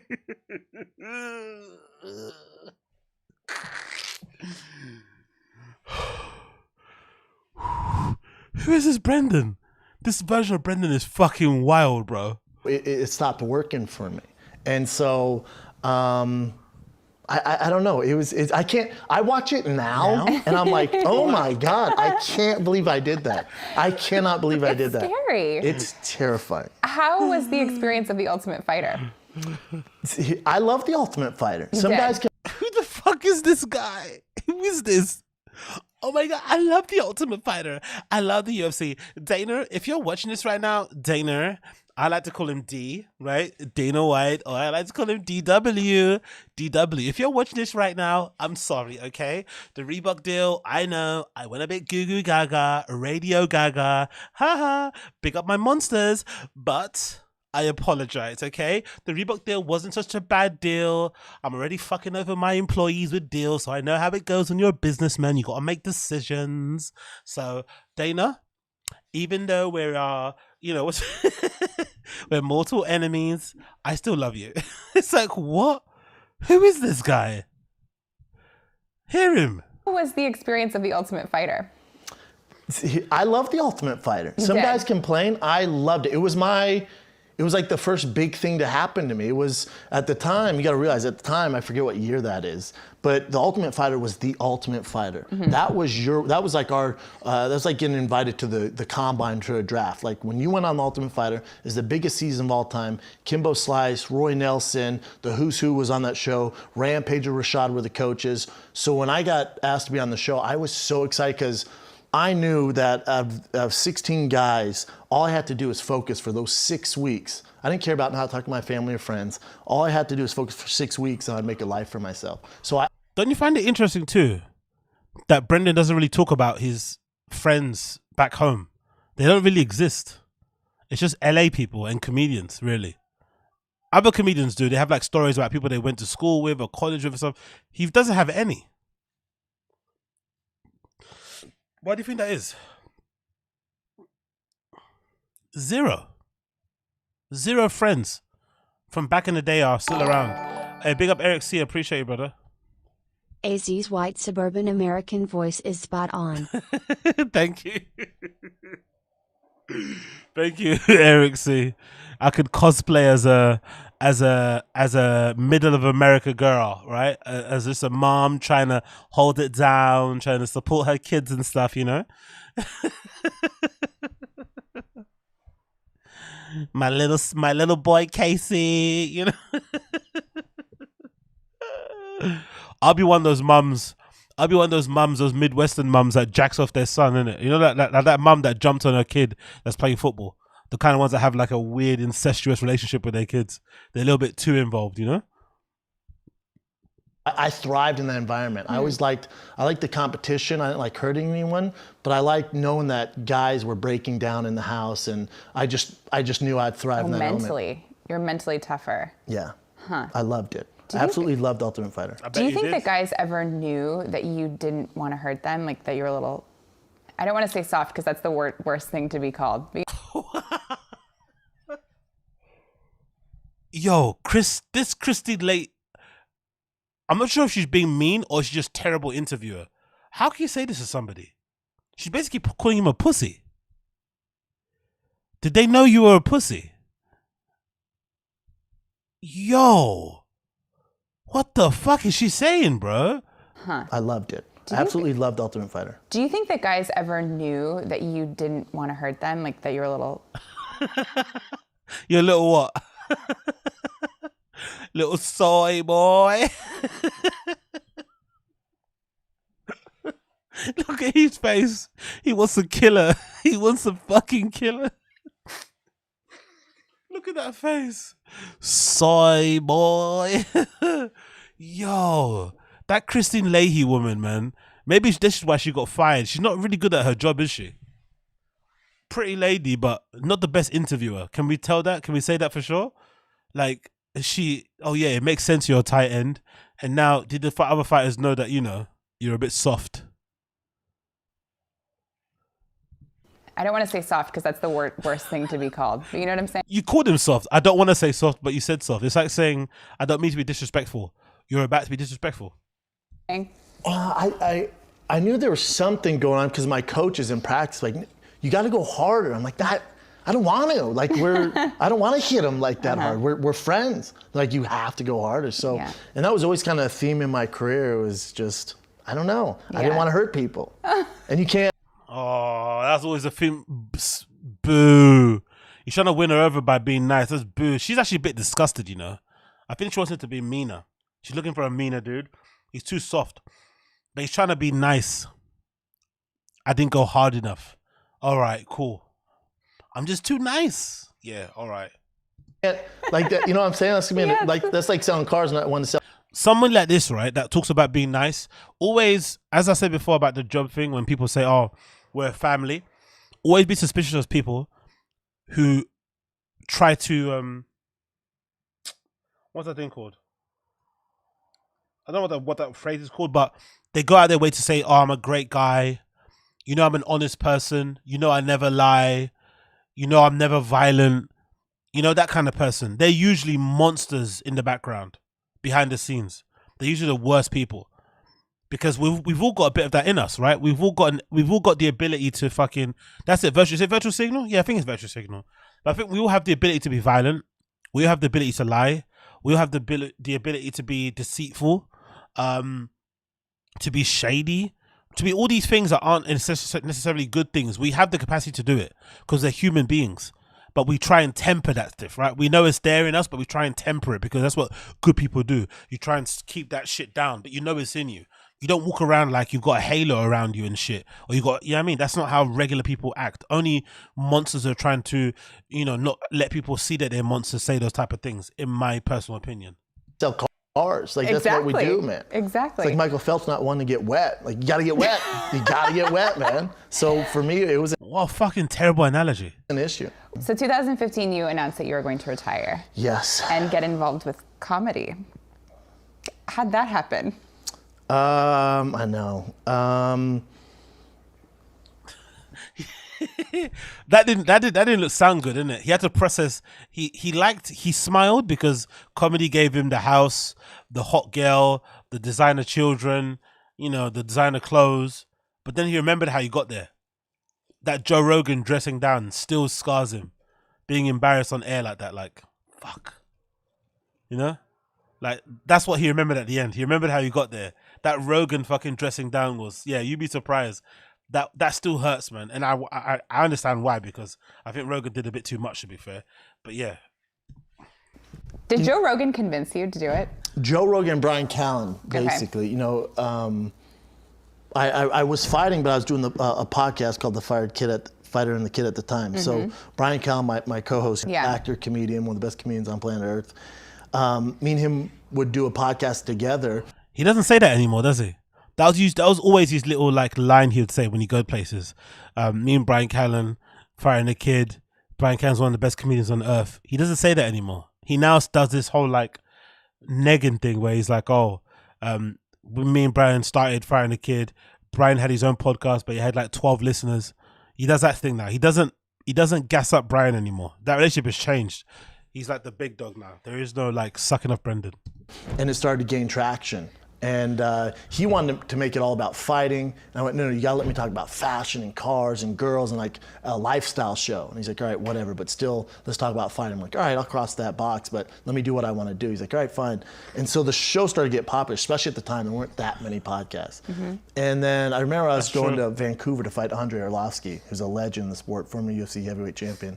And I'm in the airport, and guys were in the airport were yelling out slogans from the podcast. Oh. And I was like, yeah, that's interesting. And then I saw one guy at TSA, and he goes, dude, you're not waiting. I love you. I'm like, oh, thanks, man. You gonna watch the fight this weekend? He's like, excuse me? I'm like, yeah, I'm going to Vancouver. He's like, for what? And I go, well, how do you know me? He goes, your podcast, man. He goes, I'm part of the Fighting the Kid Army. And I was like, oh my God, this is nuts. So Oh, wow. it just started to kind of. He's got fans everywhere. Fans in TSA, fans in airports, fans at the airport check-in, fans at TSA, fans in the parking, fans at Starbucks.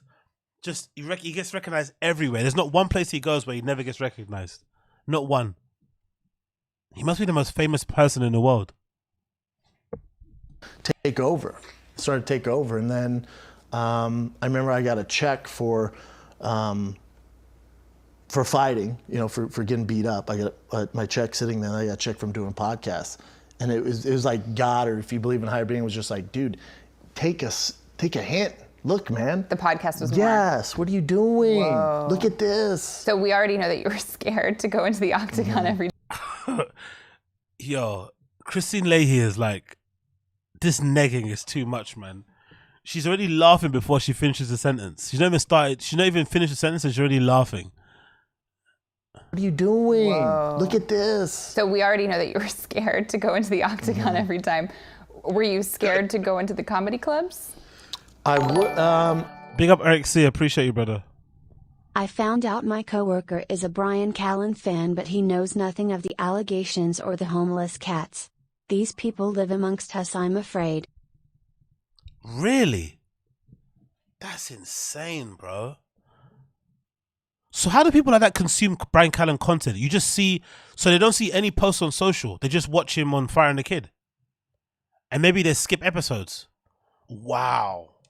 That's crazy. I would understand if you're a fan and you don't care. You're allowed not to care.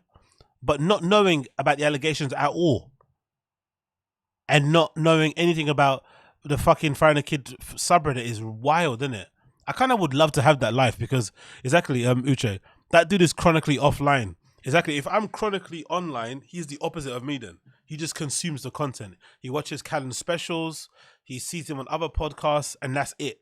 He doesn't do anything else. Nothing further than what they give him on the feed. Wow, bro. Wow. He kept sending me TFATK clips and a couple clips on The Hangover. That's pretty crazy. I didn't know that existed. You could just be a fan and just like duck out. That's pretty cool though, to be fair, that they exist, those kind of fans. They just watch what you put out. They don't dig any deeper and that's it. That's probably explains why they're also around, isn't it? If you have like 100 of them, right? And plus you have fanatics as well. You've got a pretty good fan base. You have 100 people who just watch what you do. They don't dig in. They don't care about the gossip or the rumors and shit. Makes sense. I shouldn't say scared. I was more scared about what my peers would think. What Rogan, what D'Elia. Your peers or your pairs? Scared about what my peers would think. What Rogan, what D'Elia, what Bert Kreischer, Brian Callen would think. I was more trying to impress them. The fans, the people there to see comedy, I get that. I'll get around to them, but I just didn't want these guys to think I couldn't do it. That's all I cared about. It is time for First and 10. First time you bombed on stage. I don't bomb. He doesn't believe in bombing. Brendan doesn't believe in bombing. Let's see what he says here. First couple of sets at the Comedy Store, I bombed in the belly room in front of all my friends. Oh. Yeah, it's tough. That's the way it goes. First reality competition show you think you could win? Oh, man. Not Ninja Warrior. I'm way too big. I'm too big for that. Yes. I could do well on those MTV shows, like The Challenge and all that. Yeah, you could. Those are just kids from like the real Bananas. world. Yeah, I would do well on that. Kids from the real world. If Banana hears this, he's going to be very mad. I don't know Bananas, but anyone named Bananas, bring it. Bring it. First embarrassing thing you did inside the octagon. I mean, getting knocked out is pretty embarrassing. First boxer you think of when I say overrated. Be a little careful with this, don't I? I'd say Anthony Joshua. Why? Because he won't fight Deontay? I'm hoping he hears this and he's like, what? He said that about me, and then fights Wilder. I love the self-importance. Thinking that Anthony Joshua is going to move based on what Brendan Schaub says is fucking hilarious. I just think looking at those three monsters in the heavyweight division, I think Joshua with a Wilder Fury is going to have a tougher time. To be fair, he was right though. As history would prove it, he was right in the end, right? A lot of people that know boxing always said Anthony Joshua wasn't that great anyway, but history has proven Brendan to be right. That's actually one of his good takes. And he said this 4 years ago when the hype over Anthony Joshua was still quite, where it was. Because even in the UK, the hype around Anthony Joshua has kind of died down a bit. People have kind of seen the light, He's maybe not as good as we thought he was, but, he's still got a big heart. He's still willing to fight, really good opponents for the most part. His name is still in the ring and shit. He still puts his hat in the ring. You can't really hate on it in that regard. I think he's gonna have a tough time. But some of the speeches in the ring when he loses and stuff are so embarrassing. First Avengers character you'd like to be? Iron Man. I would pick him because he's richer than all of them, and he still kind of has some. He just has a suit. Okay. You know what I'm saying? Yeah. So it's just a suit. He doesn't deal with the demons of like Spider-Man and Hulk and the rest of the crazy ass cast. Yeah. He's just a rich dude. Okay. Who put together. He's like Elon Musk. He's Okay. Elon Musk. So you want to be? I want to be Elon rich Musk, dude. but Elon fight Musk. crime. Got it. That says a lot about his mentality, innit? He thinks if you're rich, you just don't have any problems. You won't have any issues. You don't have any demons when you have money. Money gets rid of demons. Okay. Also proves that he doesn't know the origin story of Iron Man, but I'm not going to get into that because anyway. But yeah, that was the interview. Obviously, very interesting to see. Let's quickly look through some of the comments. What are people saying here in the comments? This is from 4 years ago. Let's see if any comments are here. He literally said in the video he's only saying that to stir Joshua to fight Fury. He called them all monsters. This is an obvious joke. How refreshing is it to see Brendan share a stage with someone and not interrupt them or cut them off? Good point. That makes sense that you're a tight end. She was shooting her shot and he kind of rolled his eyes. I don't know. This person saw it as a flirt. Your brain has to be a little bit broken to read what she said there as her trying to get into Brendan's trousers. I saw that as her basically negging him, personally for me, but who knows? This one says, I'm a Deontay Wilder fan, but I don't think Joshua was overrated. My observation is that AJ was it's heavyweight and damn, this aged incredibly well. Despite not knowing likely anything about him, I find it truly hilarious how much of his haters support him. One of the worst things you can do is just ignore them. I don't want to hurt people. Yeah, great excuse for letting people use your face as a punching bag. I'm happy for these two. Each work a lot and it shows. She has her own show. He has a special on Showtime. Nice.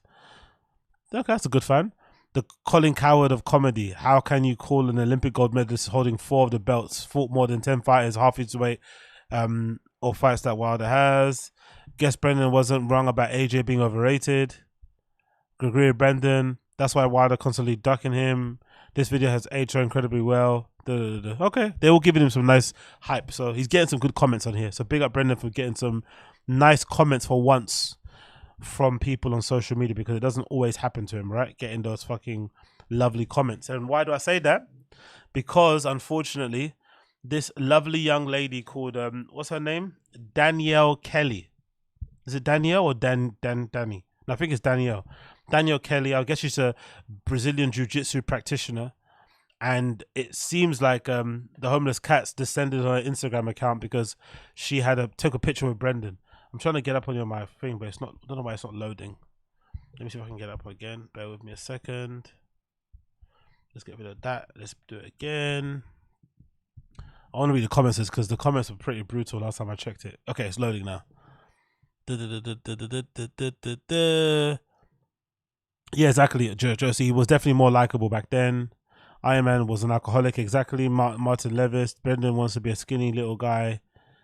Brendan doesn't want this. Simon this. Oh yeah, cool. There it is. We finally got it. Took a while to load, didn't it? Fuck, you know, my computer's going crazy.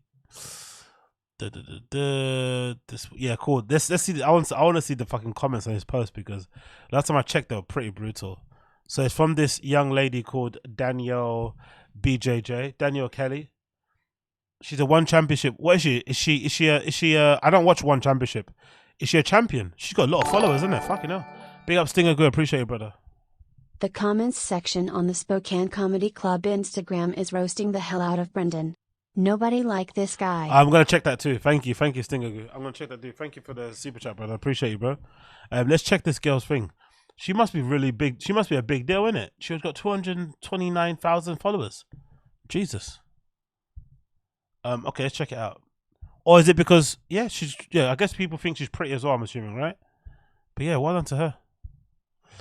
Let's see this. So she did an interview with I guess with Thingamajiggy, with Brendan. That's a massive rain logo, isn't it? That energy drink. They must have spent a lot of money on fucking the SCHAUB'S show. That might explain again why, you know, he bought a new truck. It looks like he's got a proper tie-in with that brand Rain, the energy drink. They've spent a lot of money on him, bro. That's a huge neon logo. Anyway, Danielle Kelly took a picture with Brendan there.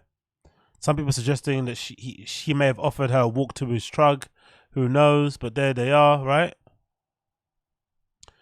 And then let's see the comments. He's a clown, but good for you. Fucking brutal. 215 likes. One is hyping her up. She's on a promo tour. Okay, cool, Matt Rizzo. Good to say. One championship is more globally rec. Oh, that's why she got something. Okay, that makes more sense. One championship is more global than the UFC. So it makes more sense why she's got so many followers. Yeah, she's probably got a big global fan base. Okay, big up her then anyway. So cringe guy, but dope that you're getting exposure. I like how respectful the comments are. They're all basically attacking him by basically saying that why, you know what I mean? Like, we're happy that you got some exposure, you're getting getting more eyes on you and shit, but we're not happy you're doing it with him. Where's my homeless cats at? Don't let him walk you to your truck. Did he tell you to walk him to his truck? What are we doing here, Papa? Can I watch this episode if I'm gay?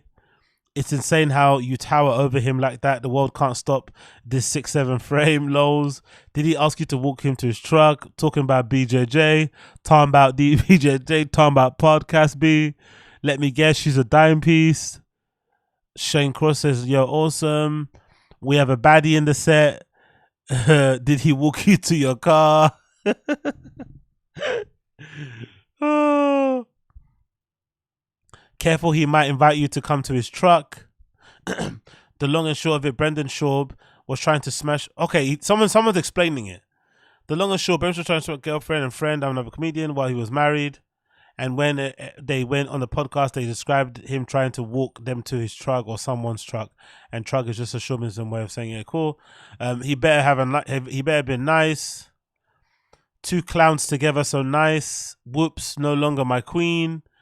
What's funny is that you know so much about MMA, then Brendan will never know. It was his honor. Lols.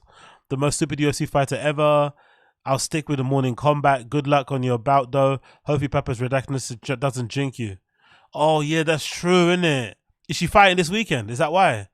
Oh, no, man. Damn it. Yeah, this guy's true, innit? Like, it might be the Brendan curse. She might get absolutely mollywopped this weekend if she's fighting. Hopefully not, man. Fingers crossed. Mini human fucking Shibby. Did Papa make a move? Dicey. I have to agree with a lot of people here. Brandon's a joke, but more power to you. This is actually pretty brutal. This is way brutal than before, I would think, you know. It's like everyone's loving this girl because they like her, but then they're also making it very clear to her, hey, please stay away from this guy. He's not good for your career. The fans are actually trying to look out for her. The guy's a donut, but I'll watch it since you're on. Can't wait to see this episode. This is big time. Sorry you had to sit through this shit. Did you ask him about the LEHY's comedy special? I could sit something about better on there. Man, I haven't seen someone get so much hate in a long time. Not you, him, unreal. Everything is towards him. It's not towards her at all. Okay, What are you guys saying? Do you guys think she's prettier than people are saying here? Austin K saying she put my post to shame. Do you guys think she's prettier than Brendan Schaub's wife? I can't really. Let me see on the big screen here. She's cute. Don't get me wrong, but I don't know. I guess she's got that girl next door look, innit? All right.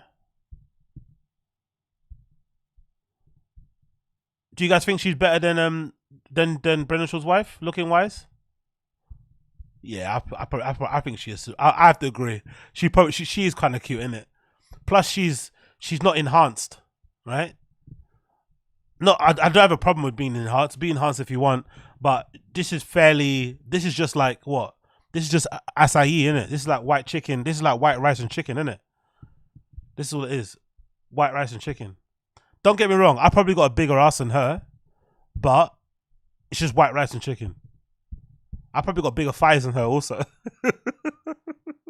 which is embarrassing. I probably got way more of a BBL than her, but face-wise, she fucking beats me. You know what I mean? 10 times out of 10, innit? Right? The face is just giving, innit? There's a face there. That's face and a half. And she'll choke you out if you ask her nicely. Who's taking the pictures?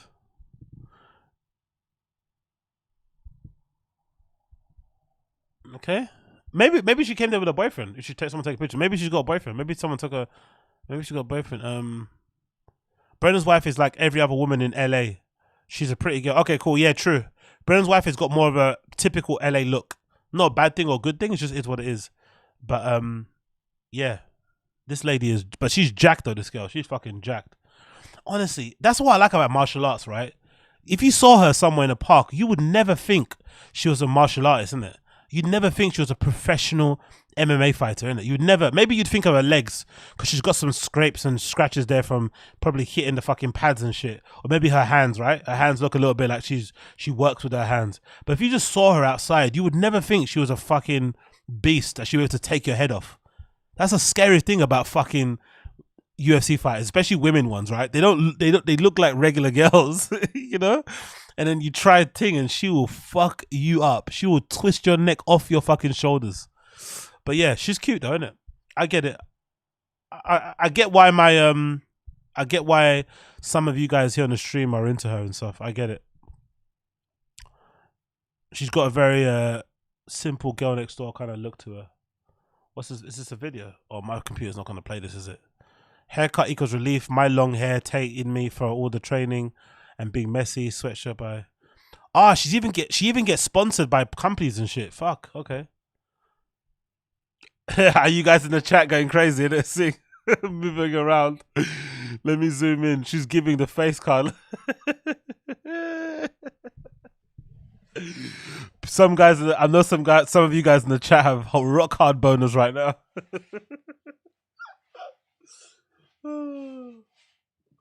I know. Keep it calm, bro. Get some water. Whoever you are, get some water.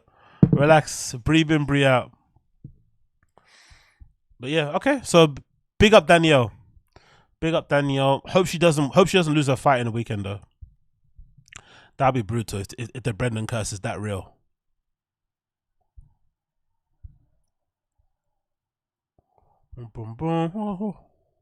Cool, man. Big up her.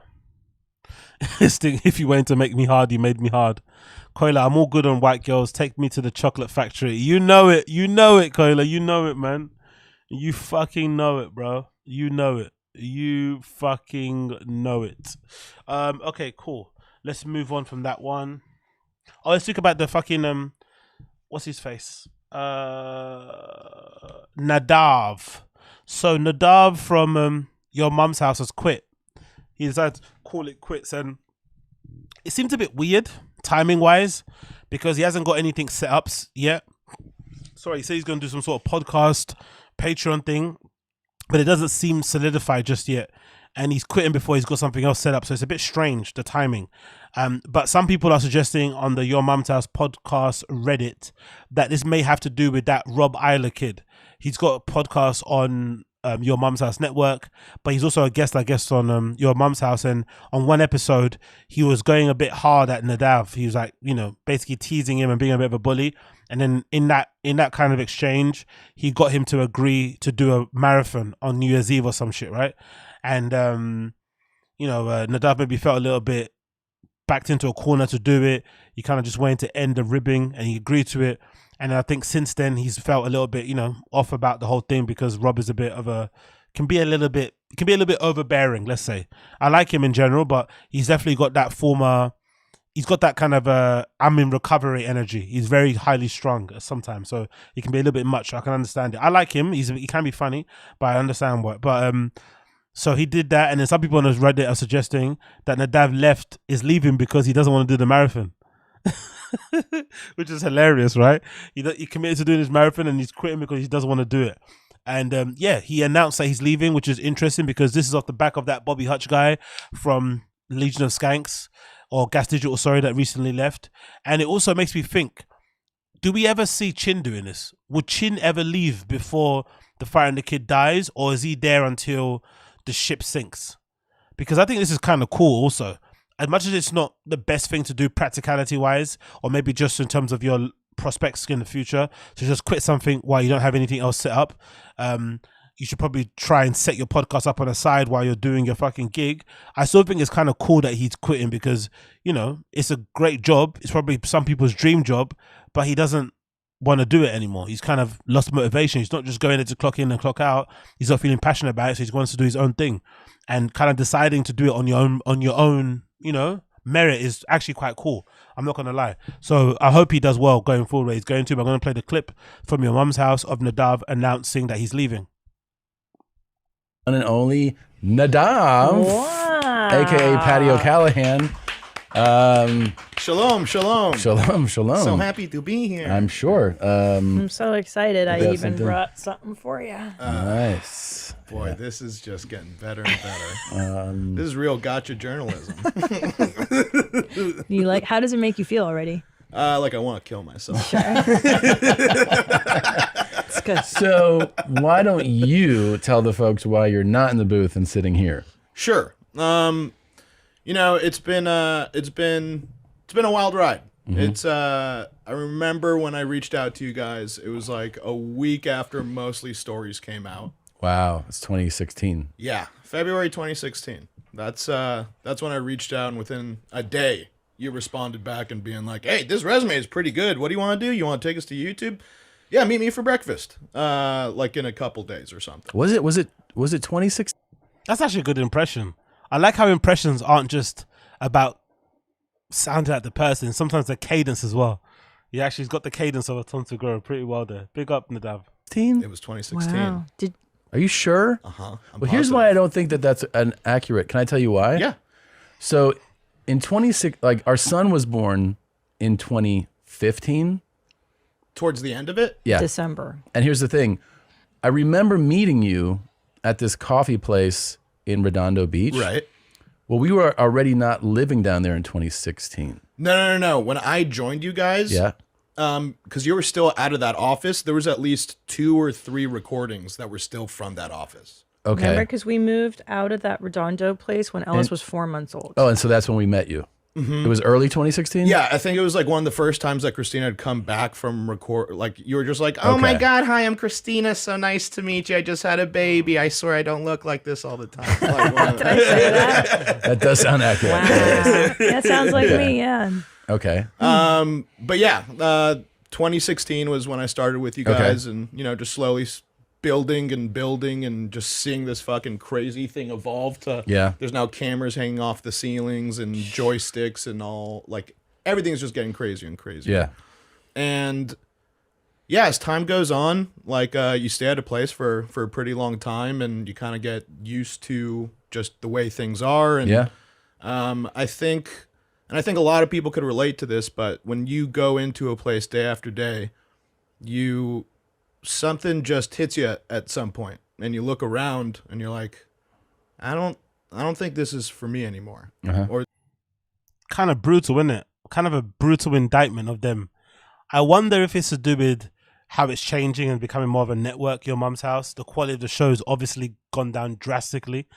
Unfortunately, especially me being a fan of the show. I still watch it from time to time, but it's definitely not as funny as it once was. And I wonder if it has to do anything with that Rob incident, that little back and forth they had. I wonder if that's the one thing that kind of set them over the edge. It's like, you know what, I can't. Because obviously the future is those guys, right? The future is Danny Brown. The future is Dr. Drew After Dark. The future is that Rob Isla podcast. They're going to try and do more of those things because if you know anything about comedians, if they can get out of doing more work, they will. So setting up a network and having those things and then only focusing on stand-up comedy is probably going to take a lot of stuff off their plate. So it would be in their best interest for Tom and Christina to try and get more shows, get blowing on Your Mum's House, right? And become maybe in the future even produce someone special or something. That might make more sense. But obviously for him, it's like it's going to be way more people there he probably doesn't like or give a fuck about. He obviously went into the job because he liked the show, like most producers. That's why I think the Bobby Hutch thing probably stings more when I was reading it. I'm just thinking about it now. It sounds like most comedy podcast producers are fans of the show. That's how they get in touch. That's how they find out that they want to even do the job. They listen a lot. They probably see things or hear things that they could probably improve and they reach out. So it probably hurts them way more because they were there, you know, when the show wasn't good, when the show was shit, or when the show wasn't as good as it is now. And then the person that owns it doesn't want to compensate them properly. It's like, bro, don't you know that I contribute to your success also? I played a valuable part in your success. You know what I mean? I can understand why producers get really annoyed with this sort of stuff. But again, credit to NADAV for leaving on his own terms. I don't think I feel like me and this place and everyone in there, we've kind of all outgrown each other. Yeah. And it kind of all just hit me at once. And yeah. And so, I mean, with that, it was very hard for me to come to that realization. It was very hard for me to have that talk with you guys when we did, but that was horrible. I'm about to cry. I'm resigning from my position here at YMH. And you're moving on. That's good though, to be fair. I'm not going to lie. Sometimes in life, you don't get a chance to resign. You honestly don't. Sometimes, especially in my career, working in fucking startups, I've worked for like, I don't know, 3 companies now that went bankrupt, right? A couple of them, I didn't even get paid on time and shit. I had to chase that money around. It's kind of brutal. It's not the best of things. Like when you do your job, you try your best and you're always there on time and you do the things that needs to be done. And the things out of your control just mean the company goes away. And it's not about you. It's about everybody else also. So when you get a chance to leave a job on good terms and on your own regard as well, I think it's a good thing. You should hold your head up high about it. You should be kind of proud that you did that, you know? Plus, he was an important part of the show. I know now the show is shit. People complain about his laughter in the background. But when the show was good and you heard him laughing, it would enhance the fucking comedy. The bits and stuff they did. Nadav is Googling. That song, like, honestly, man, he played a huge part like in it. Like, similar to like Ben Avery on Tim Dillon. Like, people kind of discount the role that these guys play in podcasts because they would just think they're just switching cameras and shit. But for comedic value, for banter and stuff, right? When they go away, you notice it. The Tim Dillon podcast has gone down ever since Avery's gone. And I'm a fan of Tim Dillon, but it's not as good as it once was. It really isn't. And I think you're going to, unfortunately, notice a fucking big difference, unfortunately, for Your Mum's House once he steps away. I think everybody. Bodybuilding news. I was in the gym. Why is he leaving? Is he going to Israel? No, he's not. He's not. He's leaving to do his own thing. He's gonna set up his own podcast and do some Patreon stuff and stuff. I'm curious about a couple of things. Number one, what's going to happen with the marathon in November? So I was thinking about that, and you know, when I'm working here and everything, and you know, I knew that I had this. I'm not gonna lie, right? When I first heard him explain this, because I didn't know nothing about the whole Rob Isla thing. I only found that out after the fact, right? When I went under Your Mum's House subreddit. But when I watched this the first time, I was thinking to myself, why does he sound so tense? Why does he kind of sound like he really wants to say, get fucked, I'm not doing a fucking marathon? That's what it sounds like he wants to say, but he's being nice and he's trying to, you know, be polite. but he also sounds very tense, very pissed off and aggrieved. Like you can kind of sense the rage under his voice. And then obviously when I did my Googles and checked the subreddit, and they were said, oh yeah, basically Rob Eiler got him to do this, right? He kind of, you know, bullied him into agreeing to do a fucking marathon because he was taking a piss out of him being fat and all this sort of shit. That's why it made sense. I was like, oh, now I get why he sounded so angry about it. Big old support team to help me with everything. And these last couple weeks, my hip has been bothering me so much that I couldn't go on my 2-a-day walks. Like the health people that I've been going to were like, hey, fucking don't walk for a week, you fucking idiot. Like it hurts when you walk. Don't walk for a little bit. Right. I'm like, oh, but I have a marathon coming up. And I realized now also with, you know, with me leaving, and me losing health insurance pretty soon, I'm going, every tendon on my bones are going to disconnect. Like I am 100% positive this marathon will handicap me. That's so fucking great. So okay, Nadav is also being a bit of I hope it's a bit, but he's being a bit of a bitch with this stuff. You need to relax. It's just a run. I hate that there's people out there that have this reaction to exercise, and I wonder why it is. Like, especially cardio. They have this idea that if they go out for a run, they're gonna like break every bone in their body. Like, it's not that deep, bro. If you can't run, you just walk. That's what most people do. Even when I go on long runs, I'll go on like a 10-mile run. Maybe like after 8 miles, my legs can't operate properly, and I don't have good form. You just start walking because you don't want to injure yourself by running, you know, with terrible form. You just walk the rest of the 2 miles. It's not that big of a deal. But guys that don't like to exercise, they always have such fucking, you know, fatalist ideas about what's going to happen when they start running. It's like, it's not that deep. It really isn't. But I hope it's just a bit.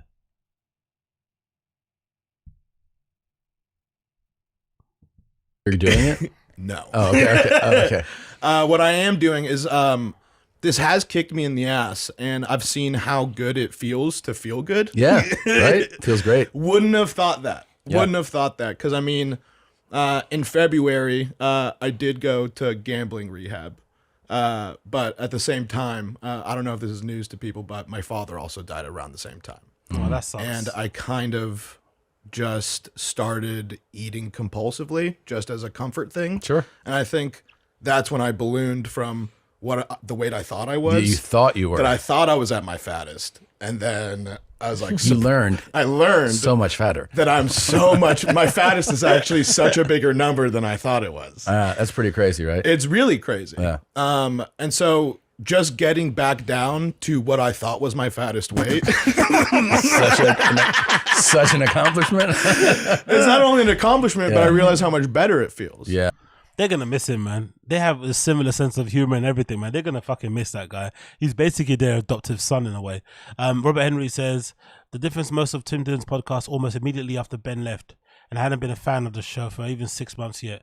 That Ginger did have a great laughter. Yeah. They're going to miss him, man. He's a big part. He's a big part of the show.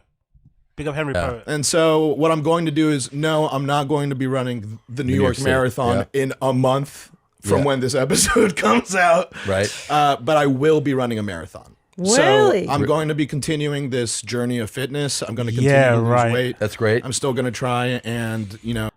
Oh, don't do that, Christina P. When you have your mouth like that, you look at one of those dolls for real. Don't do that, babe. Please, my dear. Don't have your mouth like that because you definitely look like those blow-up dolls. Get everything is good. I'm going to be doing 2-a-days. I'm still going to be posting all these updates on my trying Instagram. to set a goal date for when you'll do them, or just like you just know it's in the future? Here's what I've learned.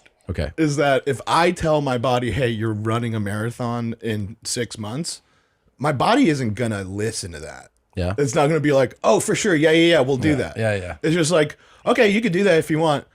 We're detaching every muscle and ligament from anything that it connects to. So extreme, man. Anyway, that's what he said. He's not going to do. He's not going to do. Here, what happened there, bro? I short circuited. He's gonna do the marathon. Allegedly, he's probably not. He's leaving because he basically got bored, felt unmotivated. Things are feeling a bit stale, and he went to do a change. Cool, no problem. And then he also explained a little bit on his own podcast, actually, why he's leaving. Right. So on his own channel. So let's play that video also. He explains a little bit on his own channel some more why he's leaving, and he makes some other bits of an announcement. So let's play this one.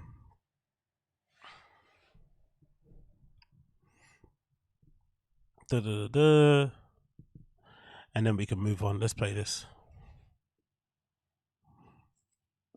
Make sure you're liking the stream as well if you're enjoying the show. Make sure you're liking the stream if you're enjoying the show. Subscribe to this channel. Comment on this video. For fuck's sake, what's it doing that for? Make sure you like the stream. Make sure you like the stream. Anything that will help the algorithm. This is my first day solo, and I can use all the help I could get from the best fans in the world. And I know this is kind of a bummer of a video, so at the very end of this, I'm going to announce something of a bummer of. For fuck's sake, why is it doing this for? To start this off. One sec. Okay, it's loading now. Let's play. To start this off, subscribe to this channel, comment on this video, share the link with your friends, anything that will help the algorithm. This is my first day solo, and I can use all the help I could get from the best fans in the world. Am I the only person who thinks the beg is a bit too strong in the beginning? He's done nothing so far to give us any indication of to what he wants to do and how he wants people to support him, and it's just a beg straight away. Am I the only person who feels like it's a bit much in the first 15 seconds? Please help me, please help me, please help me. No one told you to quit your job.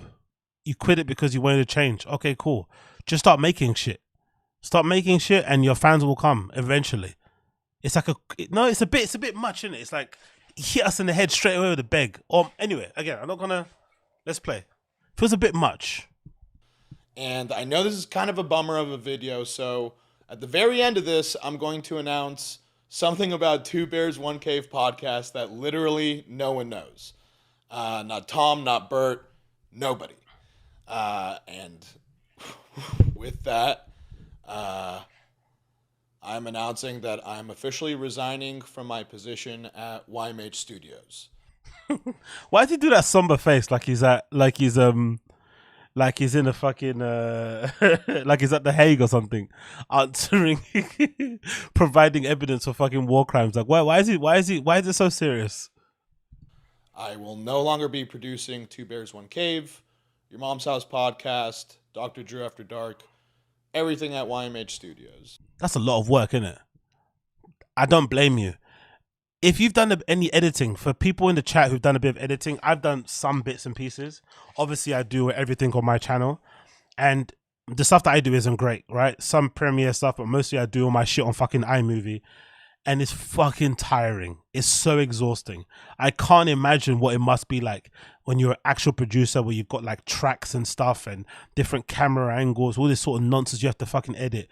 Editing must be one of the most draining jobs in the world. Like it must literally make you want to jump out of a window. So I don't blame him for leaving. Like there always must be a cap on editing and being a producer.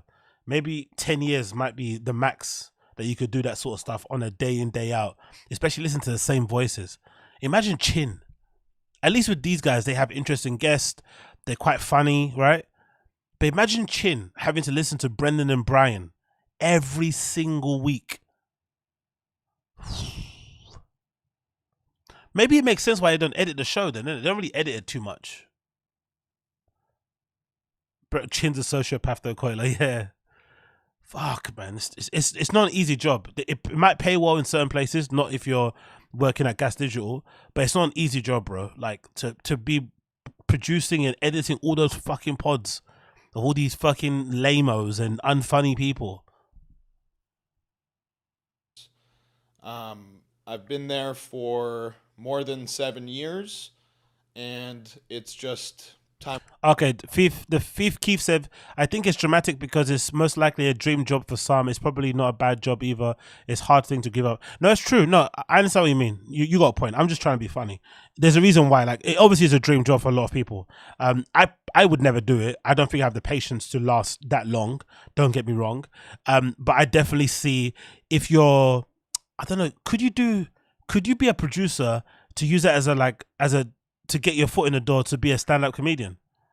Imagine you try and be a producer for Theo, and then you're an open micer, and you maybe want to use that as a chance to get close to Theo so that he takes you on a road, or he uses it as your opener. Could you do that? Or is that a little bit too slimy? Is that a little bit too try hard? I don't know. But either way, it's a good way to get yourself in the industry. And I'd imagine a lot of producers probably bounce around from podcast to podcast, right? Like if you leave one, maybe one will take you on with some jobs as well, because everybody needs somebody. Because the easy thing to do, and trust me, I've done this for long enough. The easiest thing to do, and I know some of you guys won't agree, is to do this. This is easy. This is the easiest part. Just sitting here, talking shit with you guys, having a laugh, watching cool clips, watching funny clips, watching dumb clips and reacting to it. This is the easy part. The hard part is having to sit there, having to make clips, having to write titles, do the thumbnails, all this shit, editing the clips that you put up. All that stuff is the harder part. That's what stuff that takes a really long time to do. The timestamps, blah, blah, blah, blah, blah. So he won't be short of options, you know? He'll be fine in that regard. So don't feel too bad for him. And he's got an amazing CV, right? He's worked on one of the best podcasts on the comedy scene. They've got loads of other shows also that he does that probably he can show evidence of the work that he's done. So he'll be perfectly fine if he wants to. Time for me to go. With that being said, here's what I'm doing next, and I need your help. I'm staying in the podcast industry. I'm going to be creating content on YouTube about podcasts. And so basically he's going to do a random show. It's basically that's what he's doing, isn't it? He's going to be doing a random show, it sounds like, right? He's going to do a version of this show, a version of Joke World, a version of Uniques, a version of, who's my guy? Who's the other guy that I like that streams? I forgot his fucking name. He's sometimes in a chat. But everyone's kind of doing this sort of thing, right? He's basically going to do a version of Red Bar. Interesting, isn't it, right? All of us on the outside looking in. Now, all these guys on the inside are doing the same thing that we're all doing, which is basically talking shit about podcasts. Hey, funny how things change, isn't it? Funny how things change. I'm creating content that I would want to see, and I'm hoping that it's something that you would want to see too. And if it is something you'd want to see, I need your support. I need you to go into the YouTube description and click that first link, which is my Patreon, and support me at any level that you can. Before you've even made anything. See, I don't know, man. This sounds very dark side Philish. He wants your support for nothing. You've not produced anything yet. You just left the job. You started a Patreon and now you want money. This is a bit weird, bro. This beg is a bit weird. It's a bit heavy-handed, isn't it? It's a bit much, brother. You haven't even put out a trailer, a little sizzle reel, nothing. Just please support me because you like how I laughed in the background of your mum's house. Give me money. Make me feel good. So I know I have and also notice, keep this in mind, guys. Note he's saying Patreon. He's not saying, please check out my videos when they come online. Give it a like, give it a view. He's saying Patreon. Why is he saying Patreon? Because it's guaranteed income. He wants to get that number nice and high so that number can somehow match his fucking salary. Oh, NADAV, man. I don't know, bro. I like you, but this is a bit dodgy, bro. You coming across very grifty, very shisty, very beggy. This is very low calorie. He's even got the dark side feel face of like the eyes open, the bug eyes. You know what I mean? Look, guys, I need the help. I need it. Like, I got nothing. Please help me. I'm just a poor man. It's like, bro, just put out the content and they will come. And if they don't come, just put out the content anyway because it's fun. That's what I do. Like, that's what most people do. What is this, bro? Or maybe this is what you have to do. Maybe I'm doing it wrong. Maybe let me take a step back. Maybe I'm doing it wrong. Maybe I don't promote my Patreon enough. Maybe I don't talk about donations enough. Maybe I don't talk about likes and all that. Maybe I gotta be really fucking. I gotta wear a t-shirt that says like and subscribe. I gotta start doing this. I gotta start doing that, right? I gotta start doing that. That's so lame. That is so lame. NADAV, man. You know what, right? This desperation. Let me think about it first. let's be fair to him. I think this desperation that he's showing now is probably proof enough that he didn't think through the quitting. He probably woke up one day and was like, you know what, I've had enough, and just quit on the spot. This is showing that there wasn't really a plan to the quitting, because he's a bit nervous. He's like thinking, oh shit, I've got this place I'm living in. It's a certain rent amount, or the mortgage is a certain amount. Maybe he's got a partner. Maybe his partner's about to have a child.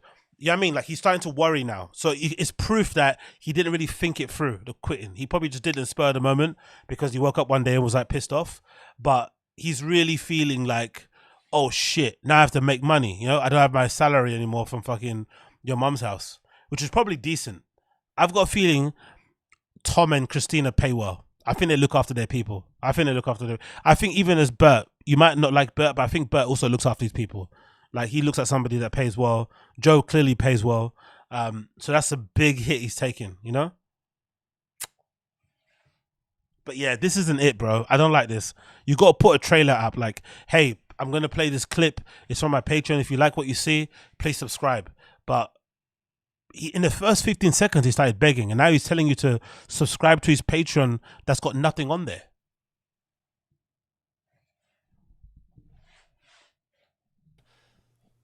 Stop right now, go to the YouTube description and click that Patreon link and see what level you're comfortable supporting me at.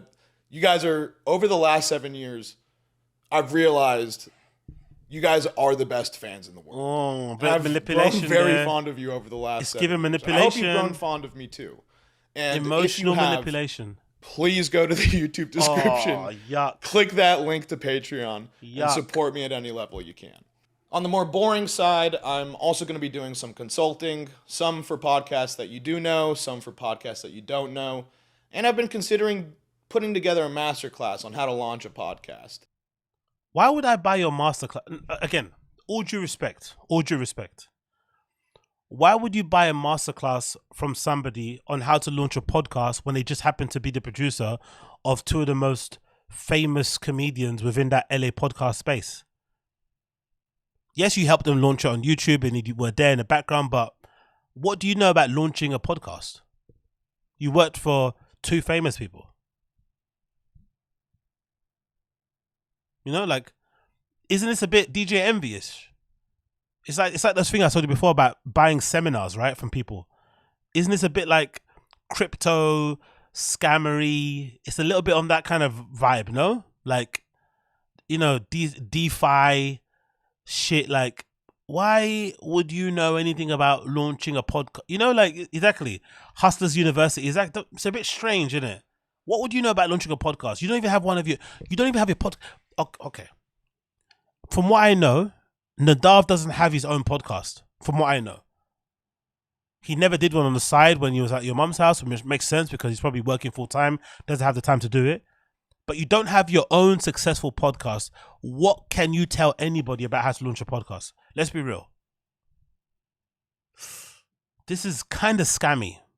Don't want to say that to be bad, but he's begging a lot.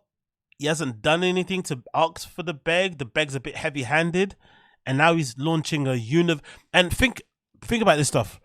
He wants you to go to his Patreon. He's not telling you to watch his videos. He wants you to go to his Patreon, so he has a guaranteed amount of income that he knows he's going to expect at the end of the month. He doesn't want to play any games. He doesn't want to wait for the YouTube AdSense shit. He doesn't want to get to 1,000 subscribers. He doesn't want to play that game that I always play and other small creators play, where one video might get 300 views or one video might get 2,000. It is what it is. You just make it for the fun of it. He doesn't want to play that game. He wants guaranteed income, and he wants that number to be high. He wants it to be fucking lemon party high, right? I checked the other day. Big up Ben Avery, actually. They're smashing it because their Patreon is insane. They're like on 23 grand a month or something, which is wild. But big up them. But he hasn't done anything yet. So he wants to do that, right? And then he's doing a university thing, which is probably going to have a monthly price to it as well. So he's, so he's pushing you all to the stuff that's going to be guaranteed income. Go to my Patreon, and he's also mentioned the university podcast masterclass thing because that's a guaranteed money as well. I don't know, man. I want to give this guy benefit of doubt because I'm sure he's just panicking because he was working full time on a salary for 7 years, and now suddenly he's having to realize, oh shit, I've got to fucking figure it out on my own. But it sounds a bit sus. If that's something you'd be interested in, let me know in the comments and I'll get right to it. The next looming question that you probably have is, what's going on with the marathon? And you're probably wondering, Nadav, are you running the marathon in a month and a half? And the answer to that, not yet. I've already gotten injured. And your boy is about to lose all of his health insurance and his entire support system. My mum said I can't do it. My mum said I can't do it. My mum said if I feel tired, I should just not go. I'm listening to my body. Come on, bro. You can't be. Yuck. Marathon, I am going to be hospitalized, possibly paralyzed. And without health insurance, that's going to be kind of hard to come back from. He just wants to be fat. It's okay. Just accept you're fat. It's okay. Yeah. Exactly, Robert Henry Perry. Exactly. He's trying to sell his old work, which is kind of scummy, isn't it? Selling, whatever. Yeah. Who's this? What's this? Coiler says, oh yeah, Crump. Do you remember that Crump stuff? He's a massive hater, isn't it? That guy's a hater, bro. That episode after Ben Avery left on Patreon was, I think he deleted, didn't he? Didn't Tim delete it? That episode was full of hate, bro. Crump hated. Yo, big up Crash. Appreciate the super chat, brother. Please do not buy toe holds. This is my favorite show on YouTube and I hope I never ever have to see your feet. Thanks for all that you do, AZ. We won't be alive without you. I hope this can last you till February. Nadav sucks. I love the references. Big up Crash, you're a fucking legend. Big up Crash, you're a legend. I love the references. Don't worry, if I buy toe holds, I won't put any money in fucking Callan's pockets. And if I do wear them, don't worry, I'll censor it. I'll do a little Japanese porn pixelation on it, right? You know, Japanese porn is always pixelated. I'll do a little bit of that on it too, so you won't see my feet. Don't worry, mate. And yeah, I love the February fucking. I love all the notes you hit there for my fucking Twitter, my big Twitter salary that dropped. You're a legend. Big up Crash. Look at that. That is like give me money face, isn't it? No, that's the kind of face you do to your mum when she comes back home from work, and you wanna ask her for some money, but you also don't want to seem like you're always asking, right? When you live at home, like, Mum, are you alright? Yeah, that's like give me money. Look at his face. Give me money, please. I'm hungry. Me hungry. Look at that face.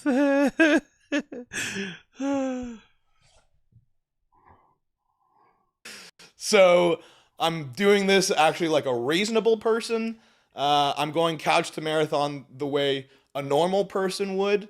And I'm going to be documenting that as well. So subscribe to this channel right now. I'll be putting out like a docu-series with episodes that shows my journey to fitness.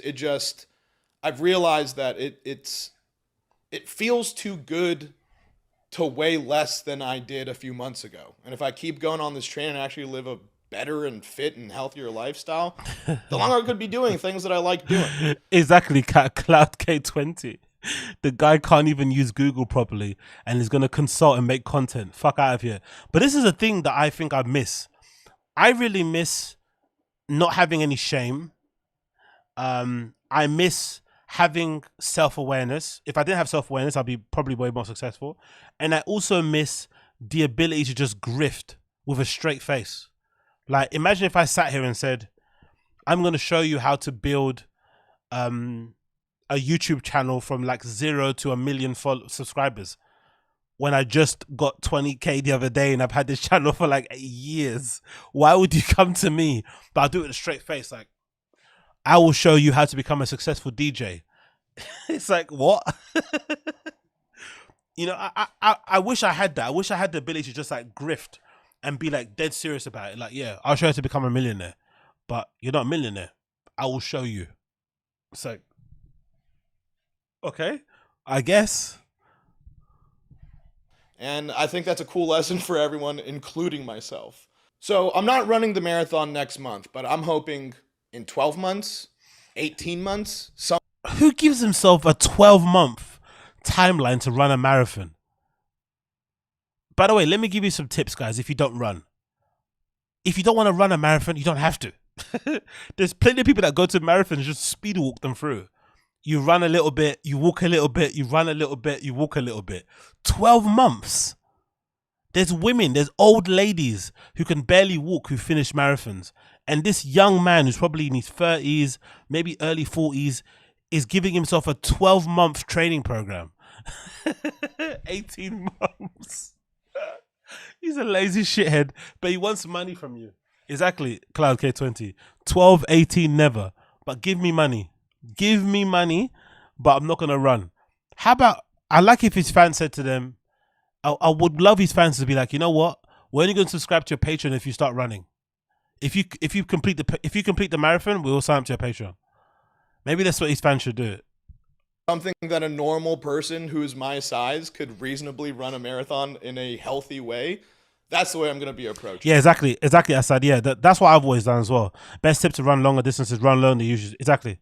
Run longer than you usually do. Have at least one long run in your week planning.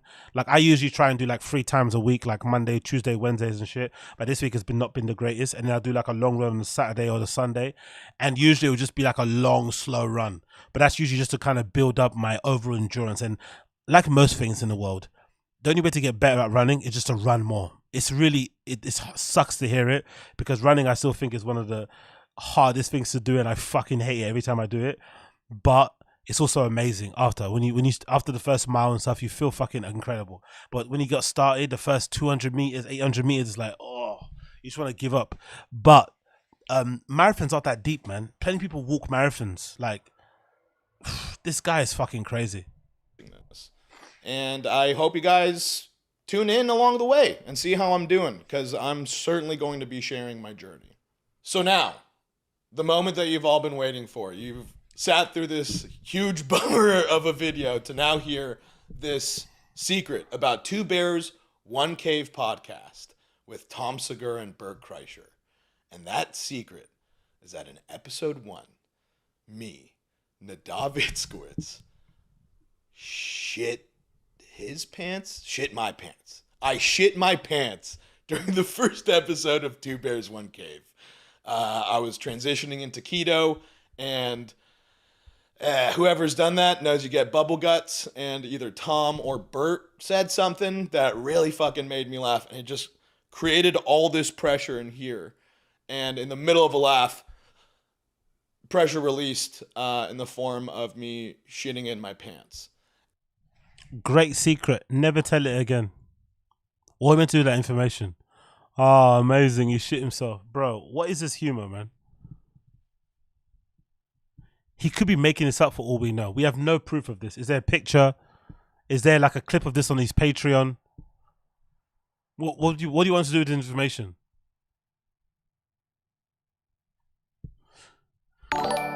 And you can... Yo, big up Austin Are you Casey. gonna talk about the video of COFFEEZILLA saying he has been in the TFATK subreddit for years? No, I didn't see that video, actually. I didn't see that. Maybe I'll do it for the next show. I didn't see that video. Did he say that? Really, Austin Casey? Big up Austin Casey. I appreciate you, bro. I didn't see that video. Oh, okay. That explains it. What are you doing here then? That explains it. What are you doing here? He's a fucking amazing guy. But big up Austin. Appreciate you, brother. I didn't see that video, but yeah, link it to me. If you're on a Discord, send it to me and I'll watch it. You can pinpoint it when it happens, because I stop laughing in the middle of a laugh, assess what's going on, and then, being the good producer that I am, knowing the show must go on, I continue to produce the first episode of Two Bears, One Cave with pants full of shit. The show had to go on there, and the show must go on now. So please go to the description of this YouTube video. Hit that Patreon link. Support me at any level that you can. Subscribe to this channel. Comment on this video. And what are you going to give us? He's asked a lot from the fans. What's he going to give to the fans?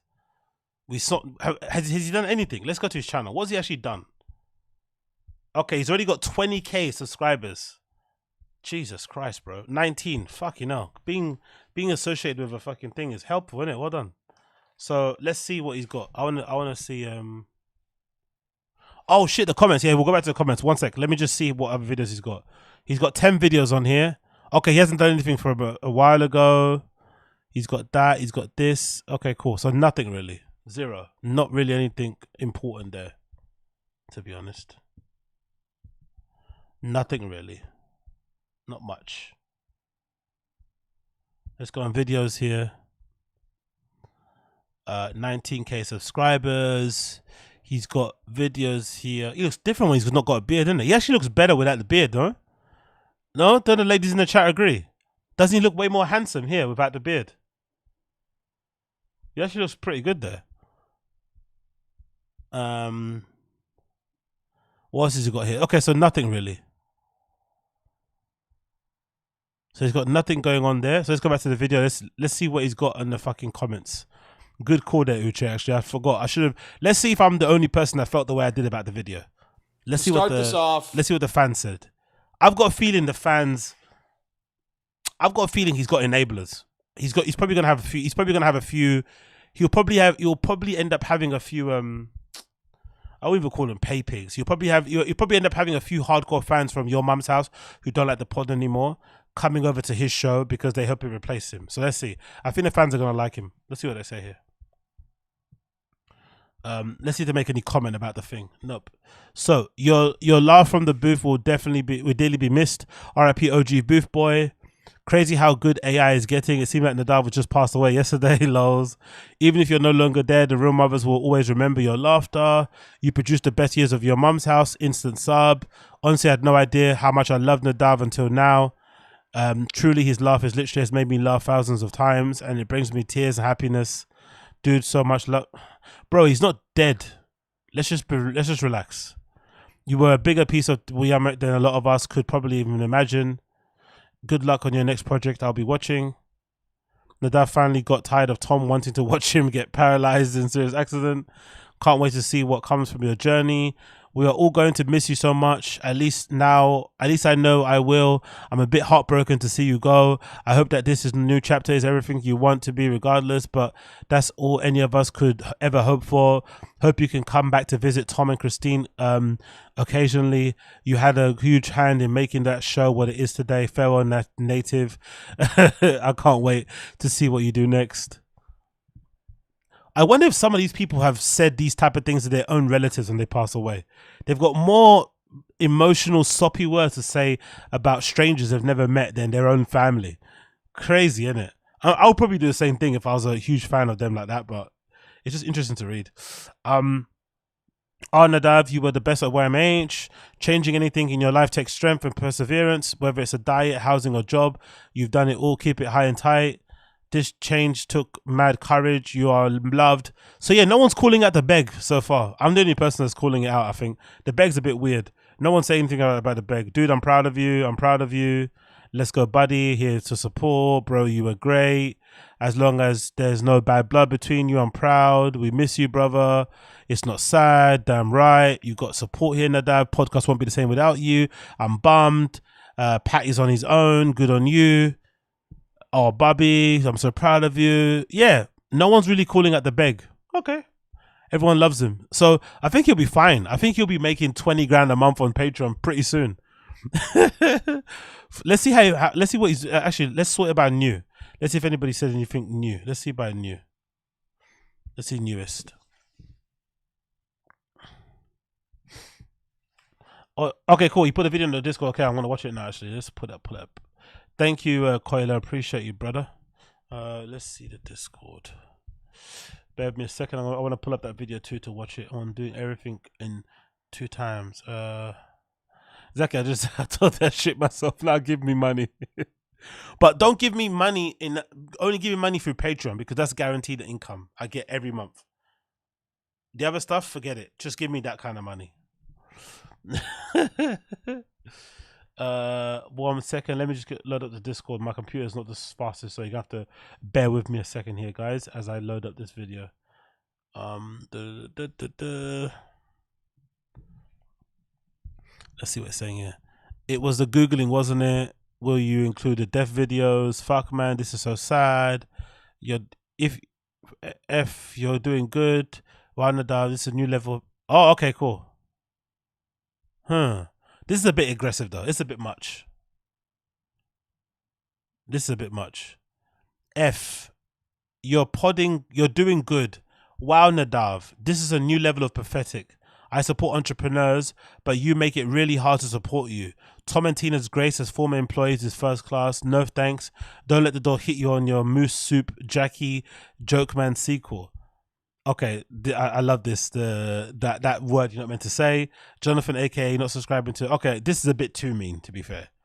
Native, I will miss you. Infectiously obnoxious. T went for your head. Let's see, where is it? Bear me a second. Oh, Uchi, I just saw your message. I'll do that when I finish the stream. Thank you for that, my G. Thank you, appreciate ya. Okay, look, cool. Let me check this video. Bear me 1 second. Let me pull this. I'm doing this in real time. I shouldn't actually be doing this because my fucking computer's fucking.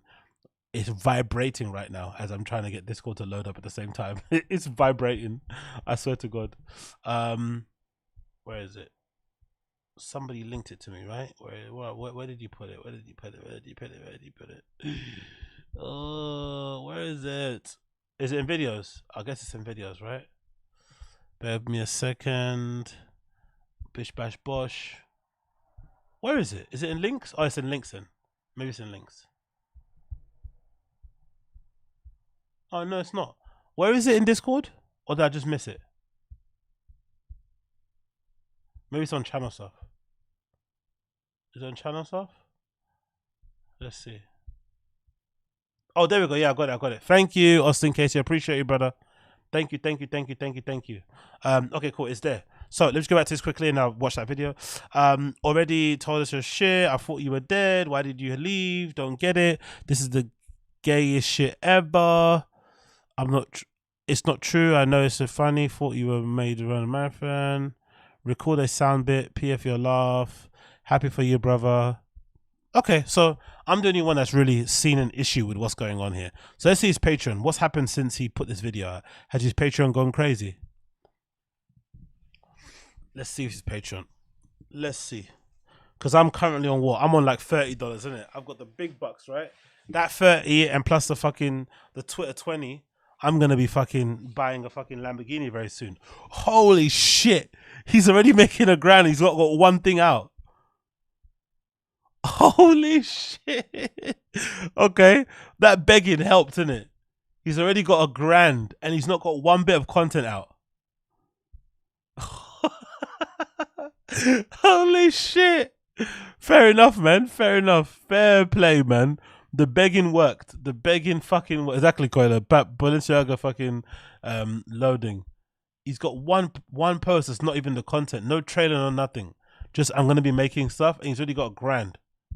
Shit, okay. Maybe I don't get it. Maybe I'm the one that doesn't get it. Fair play to him, didn't it? You have to fucking beg and shit. Fair play. It worked, so congrats to him.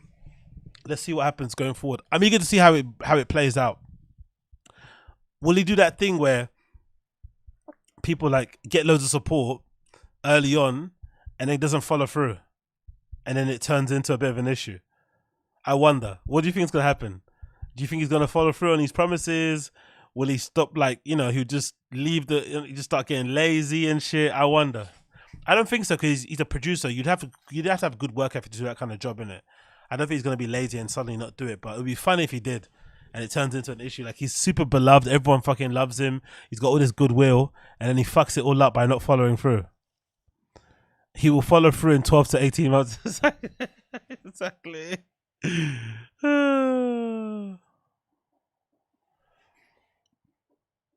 Yeah, exactly, Uche. Oh, yeah, Bellafon's OF. So true, man. Do you remember how much drama that caused? So dumb, innit? It's just a fucking OnlyFans account, really. It's not that deep. Anyway, yeah, let's watch this COFFEEZILLA video. Big up Austin for linking me to this. You're a fucking legend. Okay, now let me close this Discord so my computer doesn't fucking bleed to death. And let's go here. Let's put this there and let's go here. Bish bash bosh, bish bash bosh, bish bash bosh, bish bash bosh. Okay, let's watch this COFFEEZILLA video. I want to see him say that he loves a pod. This is fucking awesome to see, to be honest. Big up COFFEEZILLA. What a G. What a G. What a G.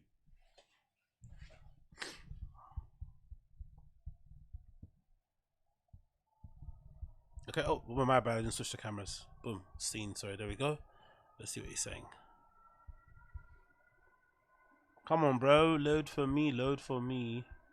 So it looks like COFFEEZILLA has been a homeless cat for years. He admits to being a frequent visitor of the Fighter and the Kid subreddit, known as PF Chang's. So I thought I'd drop this after seeing how many homeless cats aren't aware of how long that COFFEEZILLA has been a fan of the Fighter and the Kid subreddit, and just how deep the waters go. COFFEEZILLA hating on Baba for a very, very long time. And oh, it's great. Let's go ahead and check this out together. This video clip was posted by Reddit user Trundle Toboggan over at the Fighter and the Kid subreddit. COFFEEZILLA, roll your goddamn footage. Do it, please. Do it. Keyboard. And it's, to be honest, like a lot of those like, you know, hate subreddits and stuff like that.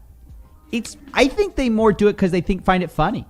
Like, and sometimes it is funny. Sure. And, like sometimes that stuff's funny, but it's like, yeah, I mean, it's just the internet, man. But it's funny, and it's funny in the way that like swatting someone's house is funny. No, like, it's not funny. No. Shut up, you fucking baby. Who's this guy? Who's this bitch? Trolling on a fucking subreddit isn't the same as fucking swatting somebody, you absolute terp. Relax, man. Like, relax. Swatting is a bit fucked up. It's really fucked up. Trolling somebody and making fun of what they say and how they pronounce things and taking the piss of what they wear is something else. But come on, bro. You need to relax. I know it's annoying if you're the person that's at the end of the abuse, but it's not fucking swatting. Let's chill out. It's not funny. It's not funny. It's not That's what I mean. life-threatening. It's not, you know. Like, it is life-threatening. You're destroying... Words are violence. Words are not violence, you fucking donkey. If you've been punched in the face, you'll know what violence actually is. Words are fucking violence. Like, relax, bro. Someone's whole livelihood and character and assassinating their character. When you cancel someone as a meme. Okay, yeah, that's true. Also, it's totally life-threatening. I was thinking... No one's cancelling Brendan on the Fire and the Kid subreddit. No one's cancelling him here. We're just laughing at the funny things he says. Unironically. That's all we're doing. He thinks he's serious. He thinks he's the beast. He thinks he's a bad ass. He thinks he's a beast of a dad, beast of a comedian. That's all we're doing. We're just laughing at the funny things he says. No one's trying to cancel him. No one's trying to get his sponsors taken away. No one's calling up clubs trying to get him to cancel his bookings. No one's doing anything of that sort. People are just taking the piss out of him. It's not that deep. He clearly has fans because he still gets booked in places. He still has great sponsors, so he's getting views and shit. It doesn't really matter what you say anyway in general, but it's not as deep as this guy's making it out as.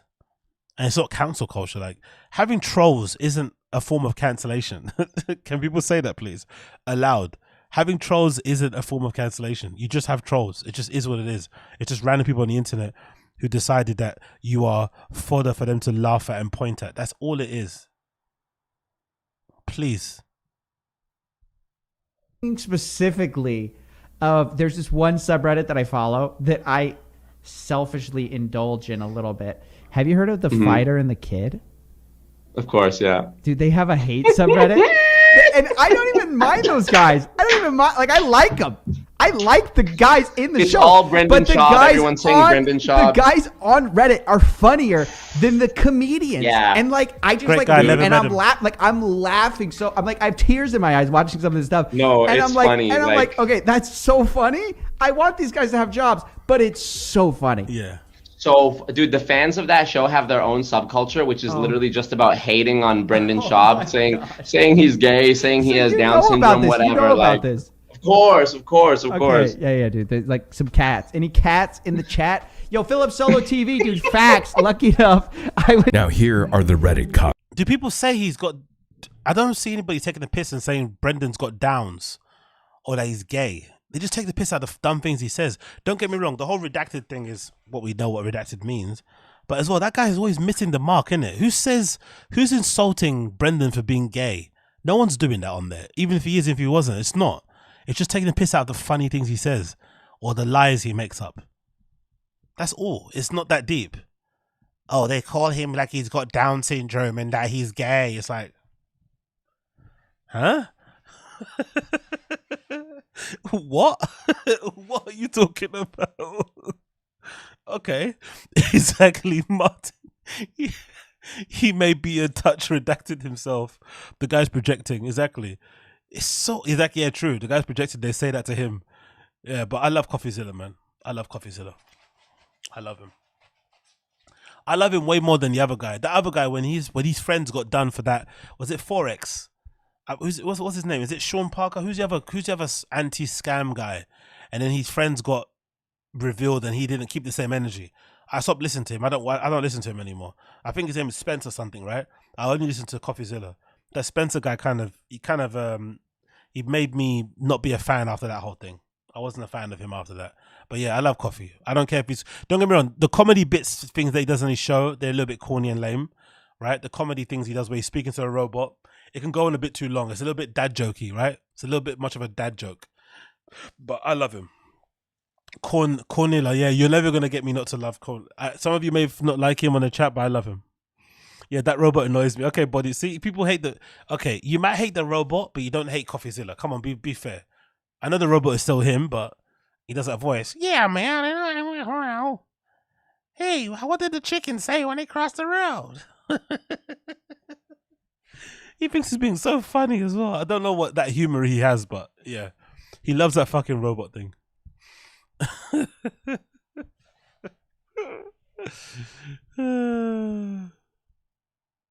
Really? The robot's the Indian dude? The guy that he does the streams with? Oh, he's Akash, right? It's COFFEEZILLA's Akash. Okay, so COFFEEZILLA's Akash is the one. I didn't know that, actually. Thanks for the information, Bodybuilding News. What? Koila, did you call that guy with the Sikh guy Obama's... sorry, my bad, Koila. I thought you said that Sikh guy, that's COFFEEZILLA's friend, was Bin Laden's butler. I thought he said it's Bin Laden's butler. I was like, whoa, please don't get my channel cancelled. Please, man. I spent a long time building this. Please don't get me struck down. Honestly, I thought you said he's Bin Laden's. Holy shit. Oh my God. Oh, he's not Sikh. What is he then? So why is he wearing a turban if he's not Sikh? Is he like what do you call it?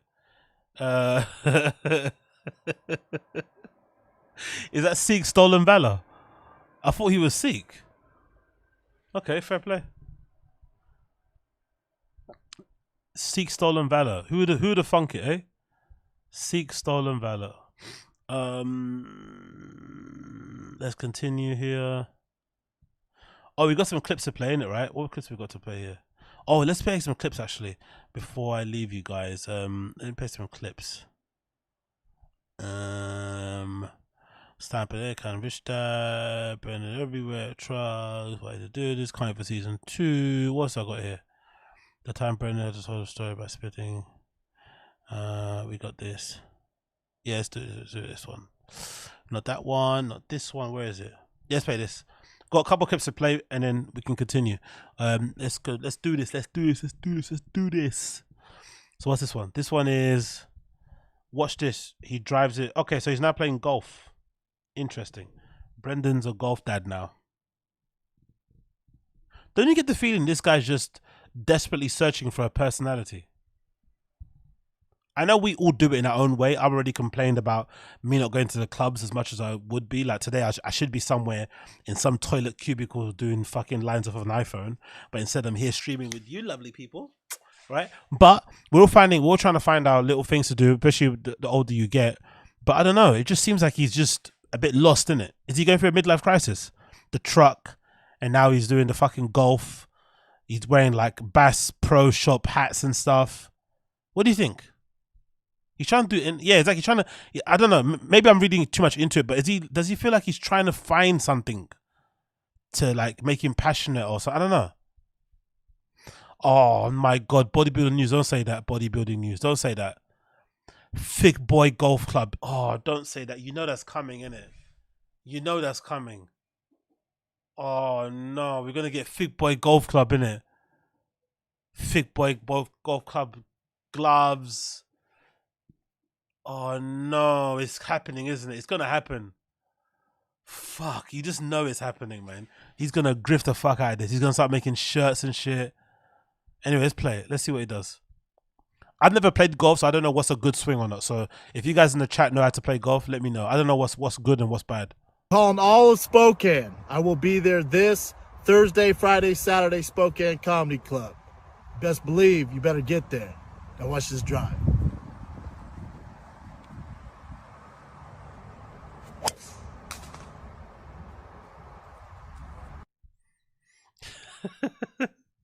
Why does he always do that walk? That he always does that sassy walk. What's with that walk? He always thinks that's funny, innit? He does that a lot. That little side thing that he always does. I think he does it on the SCHAUB'S show. Now let's go, and he does that thing. He always loves that little walk. And also, why is he wearing Jordans at a golf club? Like, I don't know, on a whatever. At least wear clothes similar to what you're gonna wear there. Have a change up of outfit or something. I don't know. Was that awful or was that bad? What do you think? For my golf people in the chat, what do you guys think? What's Brendan's form? Rate his form. What do you think? Is it good? Is it bad? Decent? Let's play it again. Thursday, Friday, Saturday, Spokane Comedy Club. Best believe you better get there. Now watch this drive.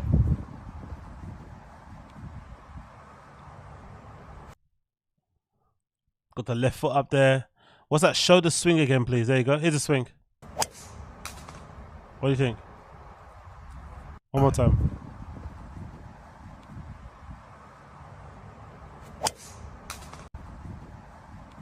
What do we think here? Straight into the bushes. Oh, you can hear the sound. Oh, I think that's what people are saying in the chat. Sorry. I get the title of the post now. You can hear it hit the trees and shit, innit, right? You can hear it. You can hear it. Okay, I see. All right, so I guess if you're a golf guy, you can hear by the sound of what it hits. It probably hits the trees just across him. It doesn't even go that far, I don't think.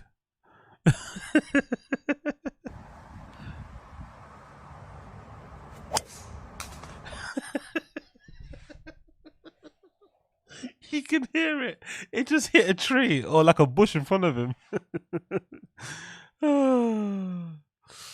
Oh, man. Yeah. Oh, yeah. Oh, my God, Josie. So right. You know, if it was good, the camera would have followed it. Exactly. He would have panned across to the camera following it. You are so correct. Oh, my God. It's so funny how we know him so intimately well, don't we? He would have definitely had that and filmed that. But yeah, they cut that off straight away. Just focus on the swing. Don't focus on where the ball went. He's got decent form for a huge juice head.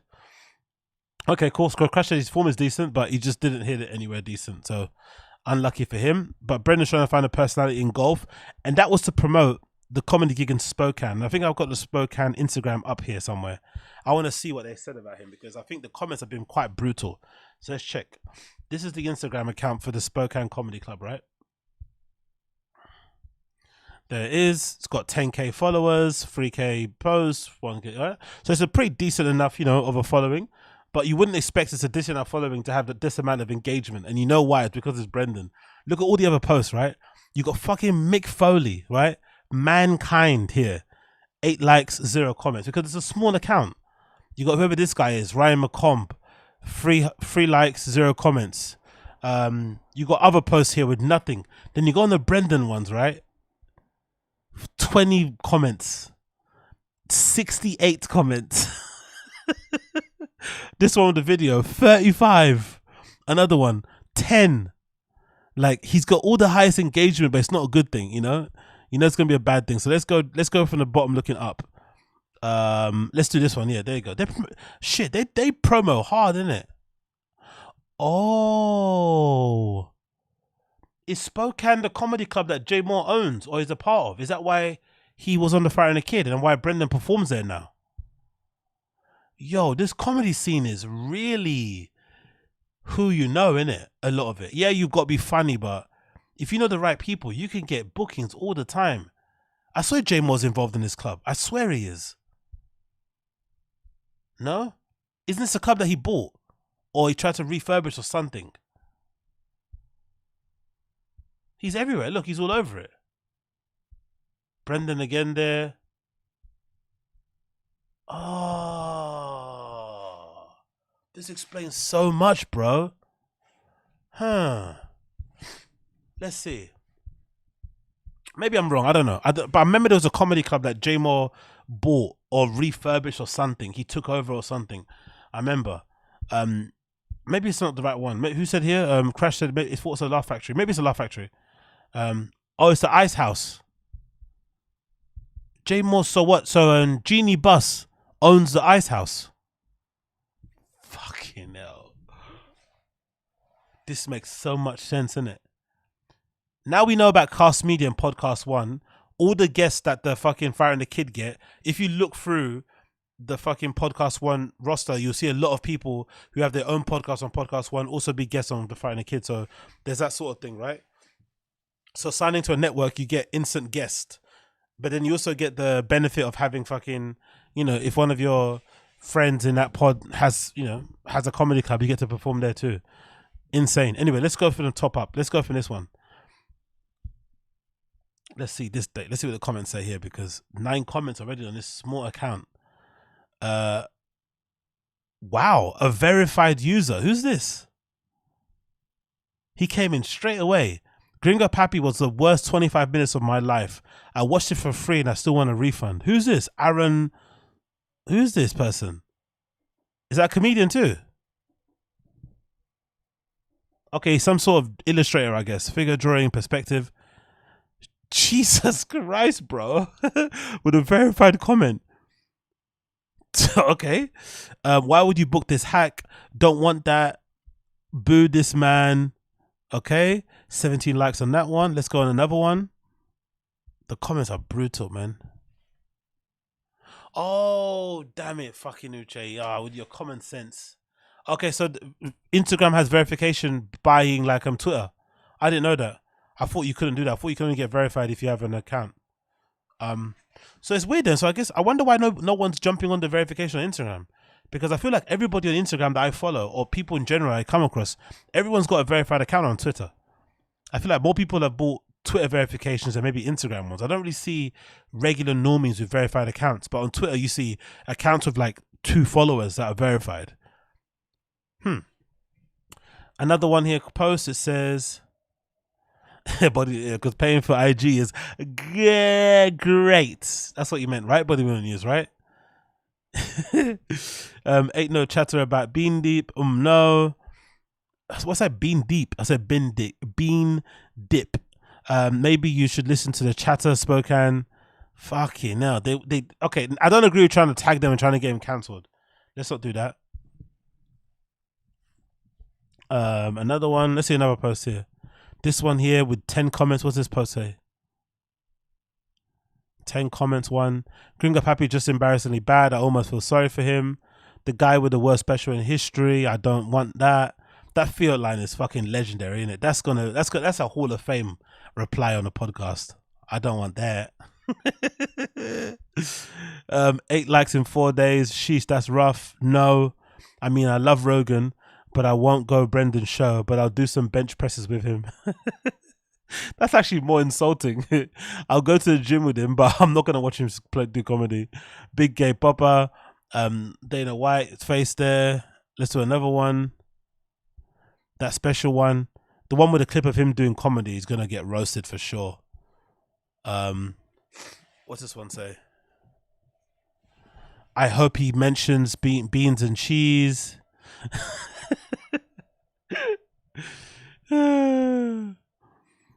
Will he do the classic bean cheese bit from the lowest rated comments? This Aaron guy hates Brendan, and he's in all the comments on the Spokane, bro. You need to chill, Aaron, man. Relax, bro. Come on, man. 1-page comment, not all the pages. Not all the posts, sorry. I don't want that. Jesus, there was no punchlines at all. Tickets are going to go right. Tickets are going to be free, right? This doesn't seem like anything worth paying to see. Brutal. No way he shows up. Had to cancel his European tour due to lack of tickets. Oh, is Spokane the location he keeps cancelling? What's that one location that he keeps booking but also cancelling dates? Is it Spokane? I'm so confused how the comedy business. I hope one day somebody that's connected with fucking stand-up, or who's a fucking, you know, an open micer who maybe is 10 years in, can come in my chat and really let me know. Like, why do comedy clubs keep booking people who don't sell tickets and have to cancel shows last minute? That doesn't work in the DJ world. In the DJ world, if you get booking somewhere and you don't sell tickets, they won't book you again next time. I don't know how they keep doing it. Like, it's really interesting. It's a really odd business. Oh, okay. Coiler's saying it's Naples. Strange business, man. It doesn't happen anywhere else. Like, if you don't bring a crowd the first time, or maybe the second time, you won't get a third. But Brendan keeps getting a fifth, fourth, five, sixth. I wonder why. Maybe what Unique said about him booking his own shows is true, but it still doesn't explain how he keeps getting booked in places. Or maybe he keeps booking them himself. Who knows? This is a clip of a comedian hack telling a story of people's pets dying in a mountain lion with a fake laugh track in the background. I dare you to watch a single laugh in the crowd. What are we doing here? Will he be selling Fig Boy whiskey at the door? Oh, by the way, have you noticed, by the way, he doesn't talk about Fig Boy whiskey anymore, does he? At all. Have you noticed that? I've not heard him. Maybe I don't see the clips on the Reddit, but he doesn't speak about the whiskey at all. You never hear him mention the whiskey. So I wonder if there's a deal happening with that whiskey, or if he's just quit smoking and shit. I wonder. This dude is the worst comedian in the world. He's knowingly hires sexual predators and rips off his employees. Oof. That's a deep one. Brendan is an epic comedian. The Gringo Pappy's legendary special, the most lowly rated comedy special of all time. Can't wait for his European tour after baseball is over. Homeless guy. I wish this guy was better at fighting. His stand-up is no for me, dog. Wow, man, they're so brutal, these comments. Another one, 68 comments. Is this the white boy that cosplays as a comedian too much? Is that the white boy who cancels comedy shows too much? What are we doing here? I'm assuming in the comments, right? What are we doing here, B? The time Brendan tore 2 hamstrings racing a retired cheerleader and then magically healed in 2 days. It's so true, isn't it? We don't really talk about that enough, man. Chappelle was a retired cheerleader and he beat him comfortably in a foot race. But Brendan wants you to believe that he could have made it in the NFL. That he could have made it if he wanted to. Right? That's what he leads you to believe. But a retired cheerleader beat him with ease. Chappelle beat him with ease. With ease. And posted a picture of himself using crutches that wouldn't even fit as he's Mexican, and then claimed the bench 225 40 times, and then said rescue dogs are for poor people.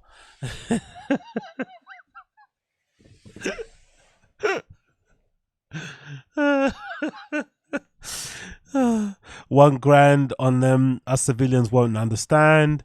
I love this guy Brendan Schaub. He let it out that Joe Rogan cheats on his wife. Exactly. That's probably the one thing that fucked him up in it. That was an incredible slip. Is Spokane a state or the Spokane a country?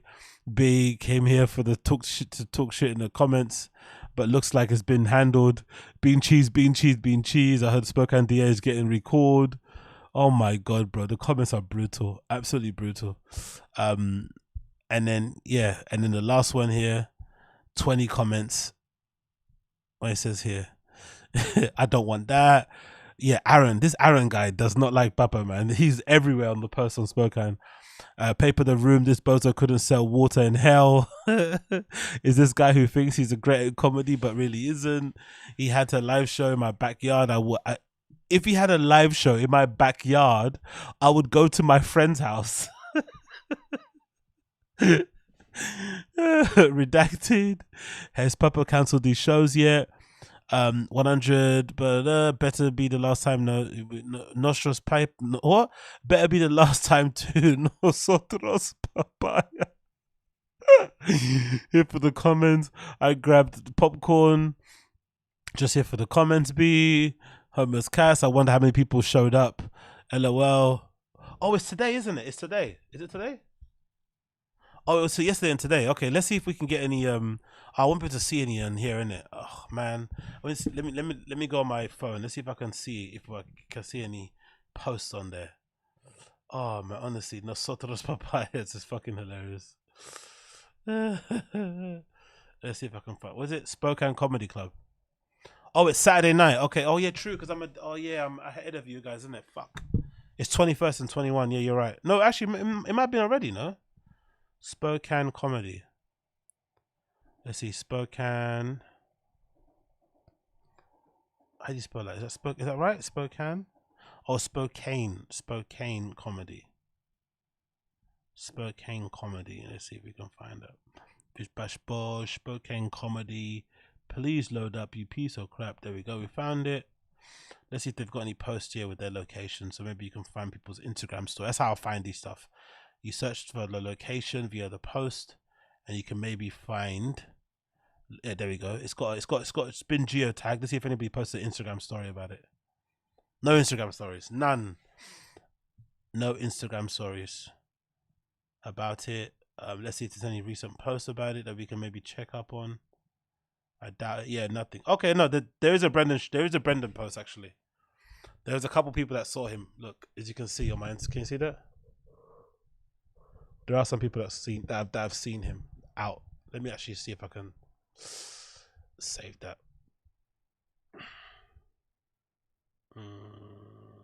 Okay, cool. Fair enough. Fair enough. Fair enough. Okay, cool. What you guys saying in the chat? To understand how crazy that 225 for 40 reps claim is, the all-time record is 49, and it's very intense video. Stephen Paea's combine record 4. Okay, cool. Let's actually watch that because I'm actually curious to see what that looks like. What does 49 bench presses at 225 look like? Please, because I get scared when I put 100 on the fucking thing, mate. 225. Jesus Christos. Yes, big up Austin Casey. I appreciate you, brother. Does Comedy Mothership follow Bopper yet? Or still no? Good question. We'll check that out next as well. Thank you, Casey. Austin Casey. Yes, we'll check that out next. Yes, exactly. I love the little voice inflections on this fucking thing. What's up with that? I have not changed anything on my side. Why does TTS sound so zesty? Oh no. What's the fucking voice inflections? I don't know what's happened with the voices. I think they must have changed it at the back end. Okay, cool. This is a video. Let's see this.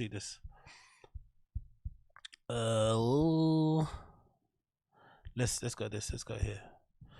Yes, big up Emmanuel Dos Santos. Good to see you, brother. What club did you go to? Where did you go? Where did you go? Where did you go? Where did you come from? Where did you go? Okay, this is allegedly Brendan did what did he do? Brendan did 40 times, right? This. Who's this? Pretty Flacco, UK Flacco. Nah. I'm not as fat as that guy, bro. I'm not as fat as that guy. He's probably way more funnier than me, but I'm not as fat as him.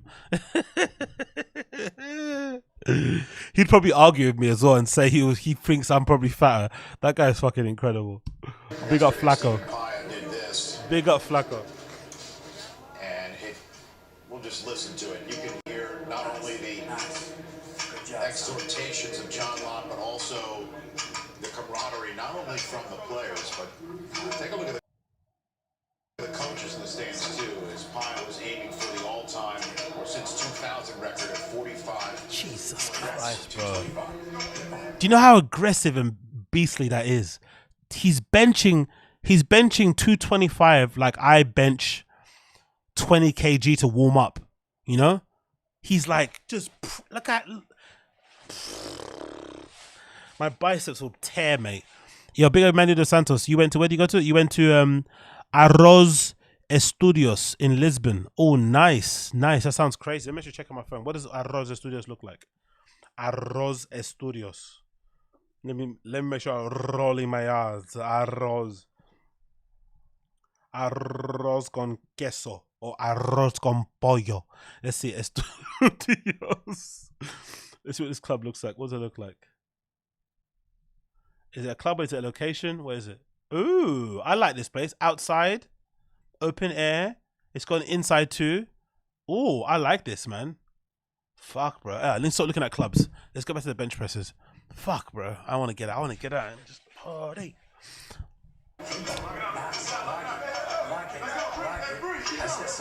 Wow, bro. Nice. And hold on, can I? Because I don't know who is Stephen, by the way. Stephen Pye, how you pronounce this guy's name, is absolutely smashing these bench presses, right? Who is Stephen Pye? Who is this guy, by the way? Oh, Stephen Pye is an American football player. Is he still playing now, or is he retired? He's 35 years old. He's from Auckland, New Zealand. And he was a professional, it looks like. Who did he play for? He played for the Dallas Cowboys as a defensive tackle. But Brendan's trying to tell you that he did more than this guy. This guy's neck looks like it's built to lift weights. Look at that fucking neck. Exactly, same as Papa. Totally the same. Look at this guy. He's been built to play football. He's been built to hurt people and to play football. But Brendan is the same. They're basically the same person, right? They're basically the same person. Fucking hell, man. This guy's a beast. Look at him. He's an absolute animal. Look at this guy. But him and Papa are the same. Him and Brendan are exactly the same. Let's continue. Wow, bro. He's making this look like fucking chips and gravy.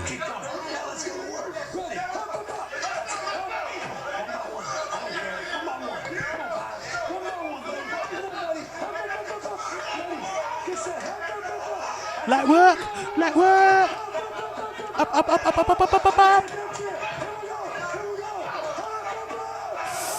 Wow. 49.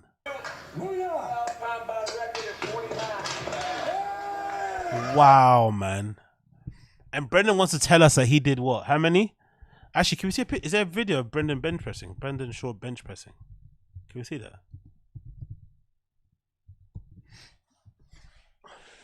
Because his form was hot. Let's see. All the line tapes. Can we see? Maybe it's that one, right? Can we see him bench press? I want to see what it looks like when he bench presses. Because allegedly he's the same as this guy, right? He's even better than this guy. Then fucking what's his name? Then Stephen Paya.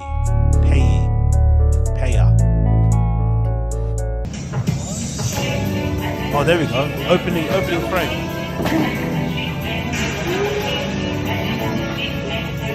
Don't get me wrong. That looks like it's more weight. There's more plates on there, so it's definitely more weight. But the way he's struggling for this. Come on, bro. Come on. I don't believe you. I don't believe you could do it. I don't believe you. This alone, I don't believe you. I don't believe you. Look at that. Look at that form. Yeah. Holy crap. Also, that's a vanity lift, isn't it? What's the point of lifting like that when you can't do it with correct form? I never saw people who do that sort of stuff. Who lift like that so like horrible with horrible form just to lift quote unquote heavy weight. But it looks terrible. Why would you do that? Yeah, exactly, Supercella. Very strange lifting music. BGL, RIP, man. You don't always get to choose. Anyway, fuck these guys. Yeah, I don't believe them. I don't believe. Oh, what time is it? Okay, cool. I need to get ready to go to the gym in a bit myself. What else do we have here? Callan, what? Callan keeps everyone honest. I don't know what do I want to watch here that I haven't seen just yet. Not that one, not this one. Bear with me a second as I look through some clips I want to check out with you guys. Nope, not. Yeah, let's do this one. What's this one? What is Fender Ligum? What? I don't know what this title is about, but let's watch this one. This is from the Golden Hour. Let's see what they're saying here. Oh, Eric's not there in it. I think it's just Brendan and Chris. Let's see what it says here. Playing with your friendulum gland? You like that? What's a friendulum gland?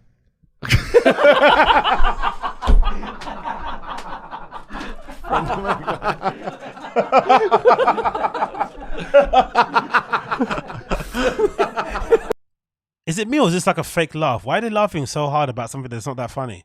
Unless it was a setup that we missed. Are they trying to make viral clips? Are they doing a Burt Playing with Kreischer? your friend, Glenn? Why are they You like laughing that hard? What's the Fenderman game? Especially Brendan. Look at Brendan.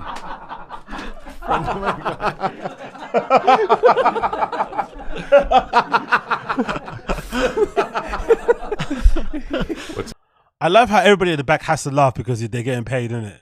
You gotta do your job, innit? Huh? I think the one black guy there is definitely pretending to laugh, you know? He's all about his money too. Where is he? See if I can find him, right? Look at him at the back there. Look at him. Get your money, brother. I understand the struggle. I get it. Look at him laughing. This guy's there covering his face like it's that funny.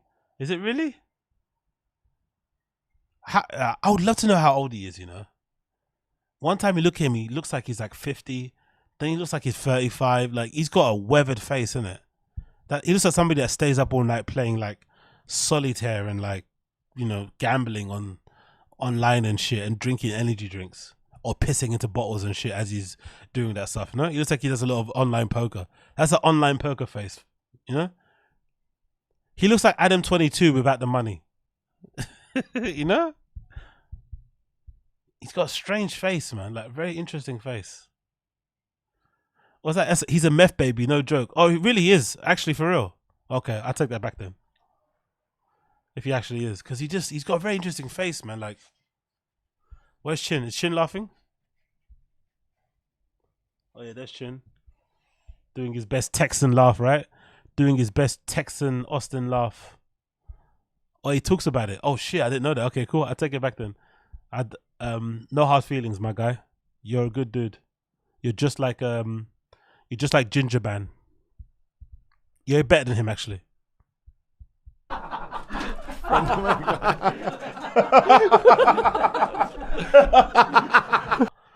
Wow, man. That fake laugh is just horrendous. Yuck. Yuck, yuck, yuck, yuck, yuck. I can't do that. I'm sorry. I can't do that one. What's happening here? Let's see another one. What's up? I got some other clips I want to watch. What's this one? Oh, let's watch this one.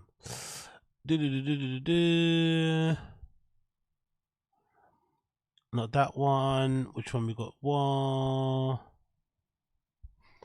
There's this one called 3 minutes of KOs, but am I the only person who doesn't find Brendan getting knocked out in UFC back in the day funny?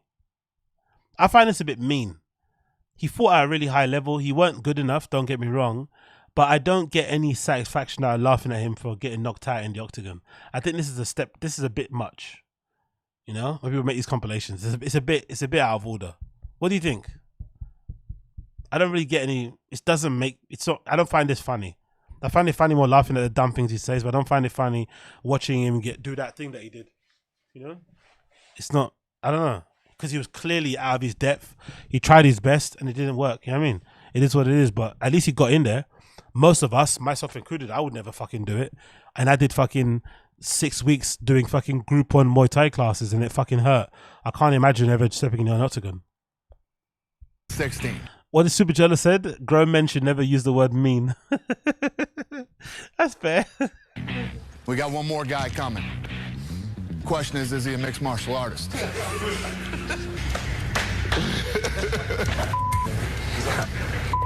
I just go out there and do what I do best. Actually, I can't watch this, actually. It's going to get me taken down. What am I doing?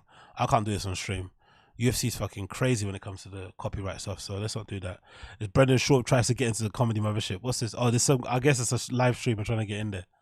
Let's watch this video.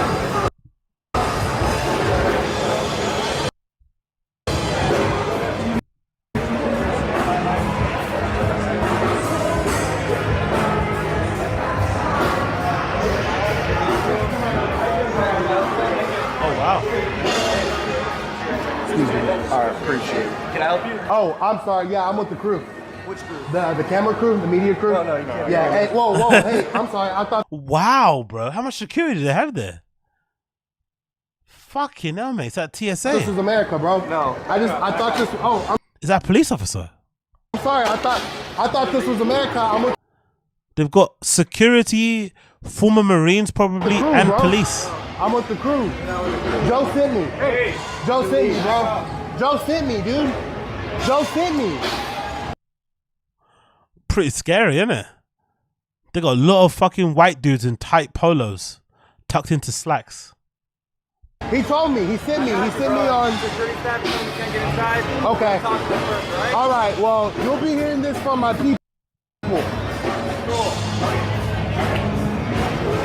Wow. That's a lot of security, bro. Fucking hell. That's a lot of white dudes in black tight polo shirts and shit. That's more security than fucking Burgoyne. Yeah, it's true, Dylan, but yeah. To be fair, you probably do need security in the USA, exactly. And imagine how famous Rogan is and the amount of crazy fans he has. He probably doesn't need this, isn't it? To be fair, he probably's got a reason. There's probably a valid reason he has this sort of stuff going on in there. But yeah, okay. Fucking hell. What else do we have here? Let's do that one. Oh yeah, this is brilliant. You seen this one? I've not watched it yet, but I want to watch it. I saw a bit of the clip, so let's see this one. You seen this? This is fucking amazing. Look at that one. Papacito staying fit for the bike club. I'm happy this is becoming a meme because I thought I was the only one that thought it was, or I thought people, myself included on the Fire and the Kid sub, were the only ones that thought it was ridiculous that Brendan will be bragging about going on trail bike rides on his electric mountain bike. Like, that's not cycling. Do you know what I mean? It's not the same thing at all. If anything, the challenge of going on a trail, the fun part is actually pedaling on a regular mountain bike. That's what makes it fun. When you jump on an e-mountain bike, it's a waste of time, really. Well, it's not the same thing. But he'll be bragging, like, he'd be like, oh, I did like whatever 200 miles. It's like, it's not the same thing at all. It's basically a moped, But anyway, let's watch this little skit.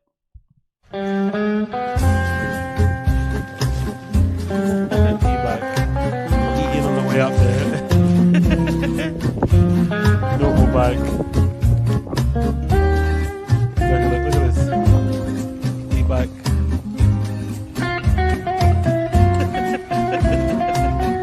With one hand. It's so good. Exactly, it's cheating, exactly. I don't know, big up Devante, appreciate you, man. It's not even the cheating part for me. It's just part of the fun of going on a trail, run or a walk or a bike ride is that you're doing it. You don't want to do it on a buggy or something. Part of it is like, exploring where you are with your fucking body and shit and not having assistance. So when you're using an electric bike that's basically zipping you up and down these hills, it kind of takes away from it. It's a very, very strange thing to brag about. It is, and I think it's way more fun on a mountain bike than it would be on a fucking e-bike, personally. I don't know about you guys, but I think it'd be way funner. Yes, it's a bitch getting up, but going down is fucking bombing hills on a mountain bike with good suspension. Woo. Oh yeah, okay. So even Amanda Sanders saying, yeah, I have a mountain bike and we hate e-bikes. Exactly. I wouldn't be surprised because part of the fun being on a proper mountain bike, like with good suspension, right, bouncing up and down, absorbing, like it must be so fun, skidding, jumping on the hills. Like that challenge is so fun as opposed to e-bikes on there. To be fair, in London, most of the people that ride electric mountain bikes are Deliveroo drivers and stuff, like Uber Eats drivers and stuff. They're the ones that ride them the most because obviously they've got suspension, so they're great for most terrains and most kind of potholes on the roads that we have here in London. That's who rides them. I didn't know you guys in places that have good trails in America would go on a trail. Like, why would you waste all of this amazing landscape, right? All these amazing fucking countryside bits that you have in America with great trails on a fucking electric bike. Why would you waste it? It's such a waste. Like if I lived somewhere like LA and I had like the hills behind me that I could go to, I'd be just on a normal bike, park up your car somewhere and just go ride. Like, why would you go on a fucking regular? It makes no sense. Let's do it one more time.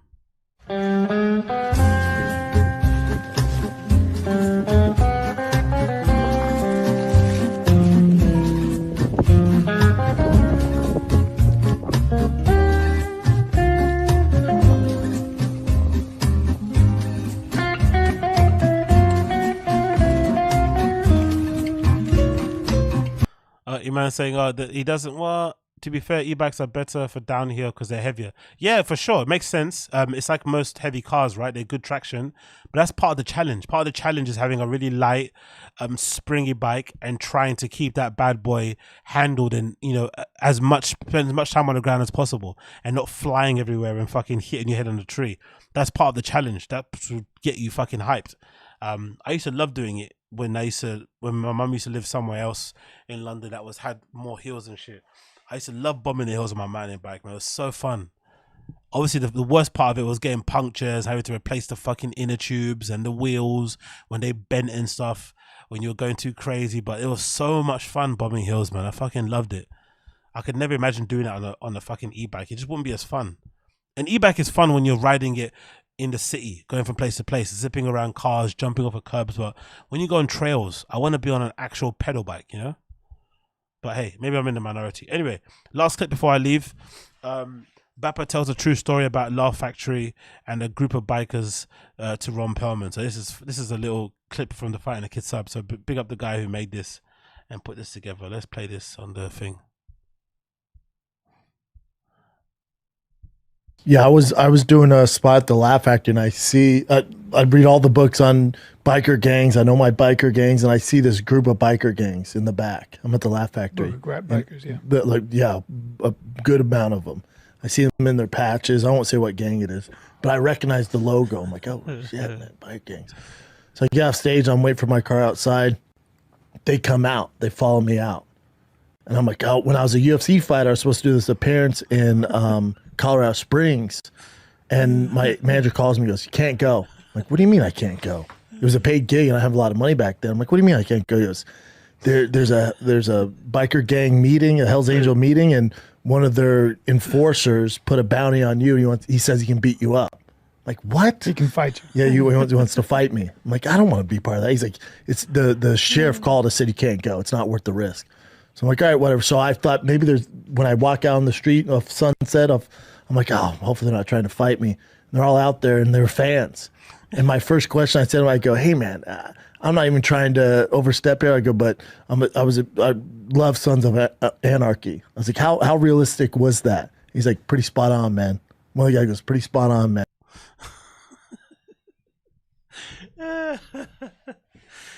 One of the most insane lies that Brendan's ever told, bro.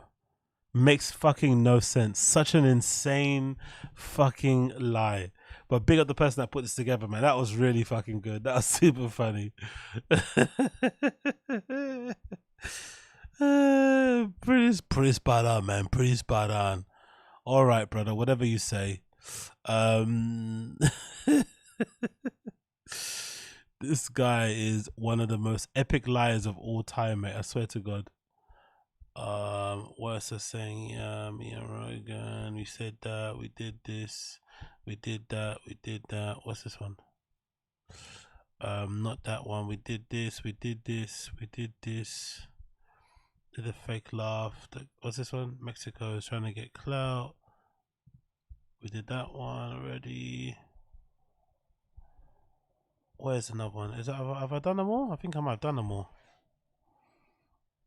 I think I may have done them all, actually. I'm not gonna lie.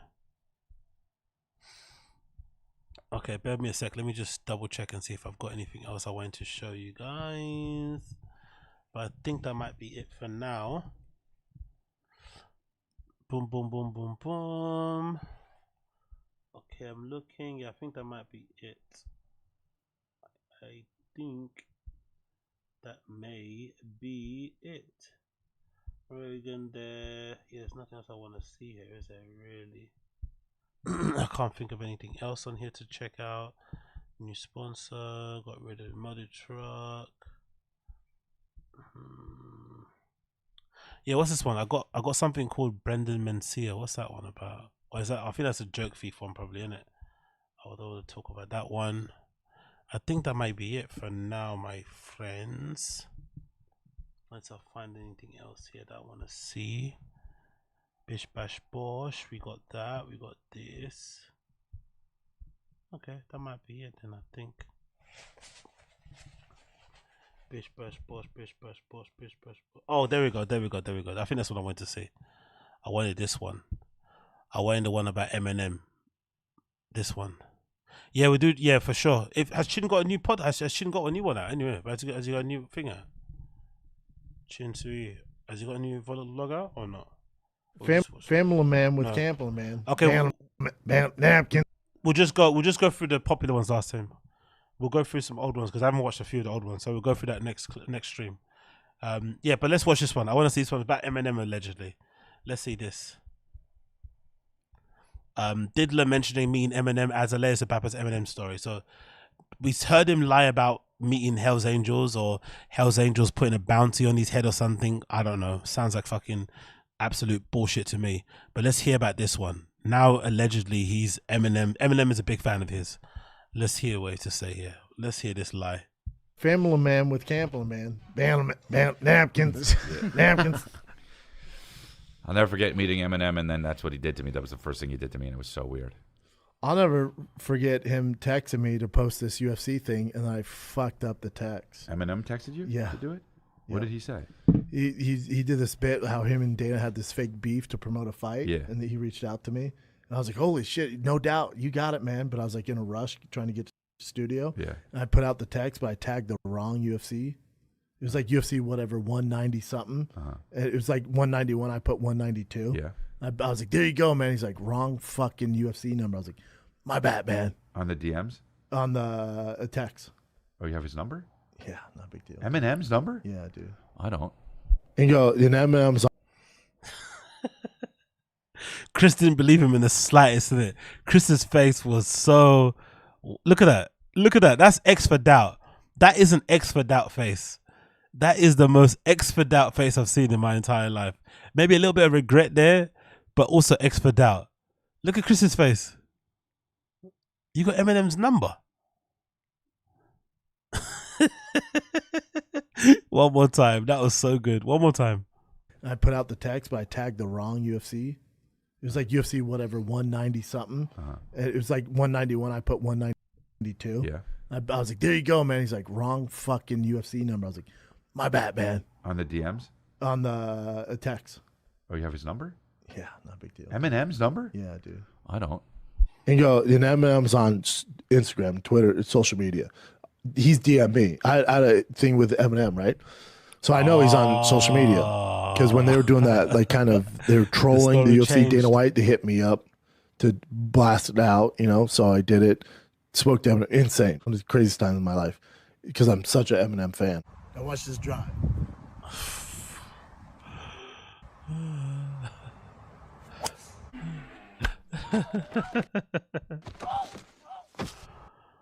Honestly, man, that lie is crazy. That lie is crazy, bro.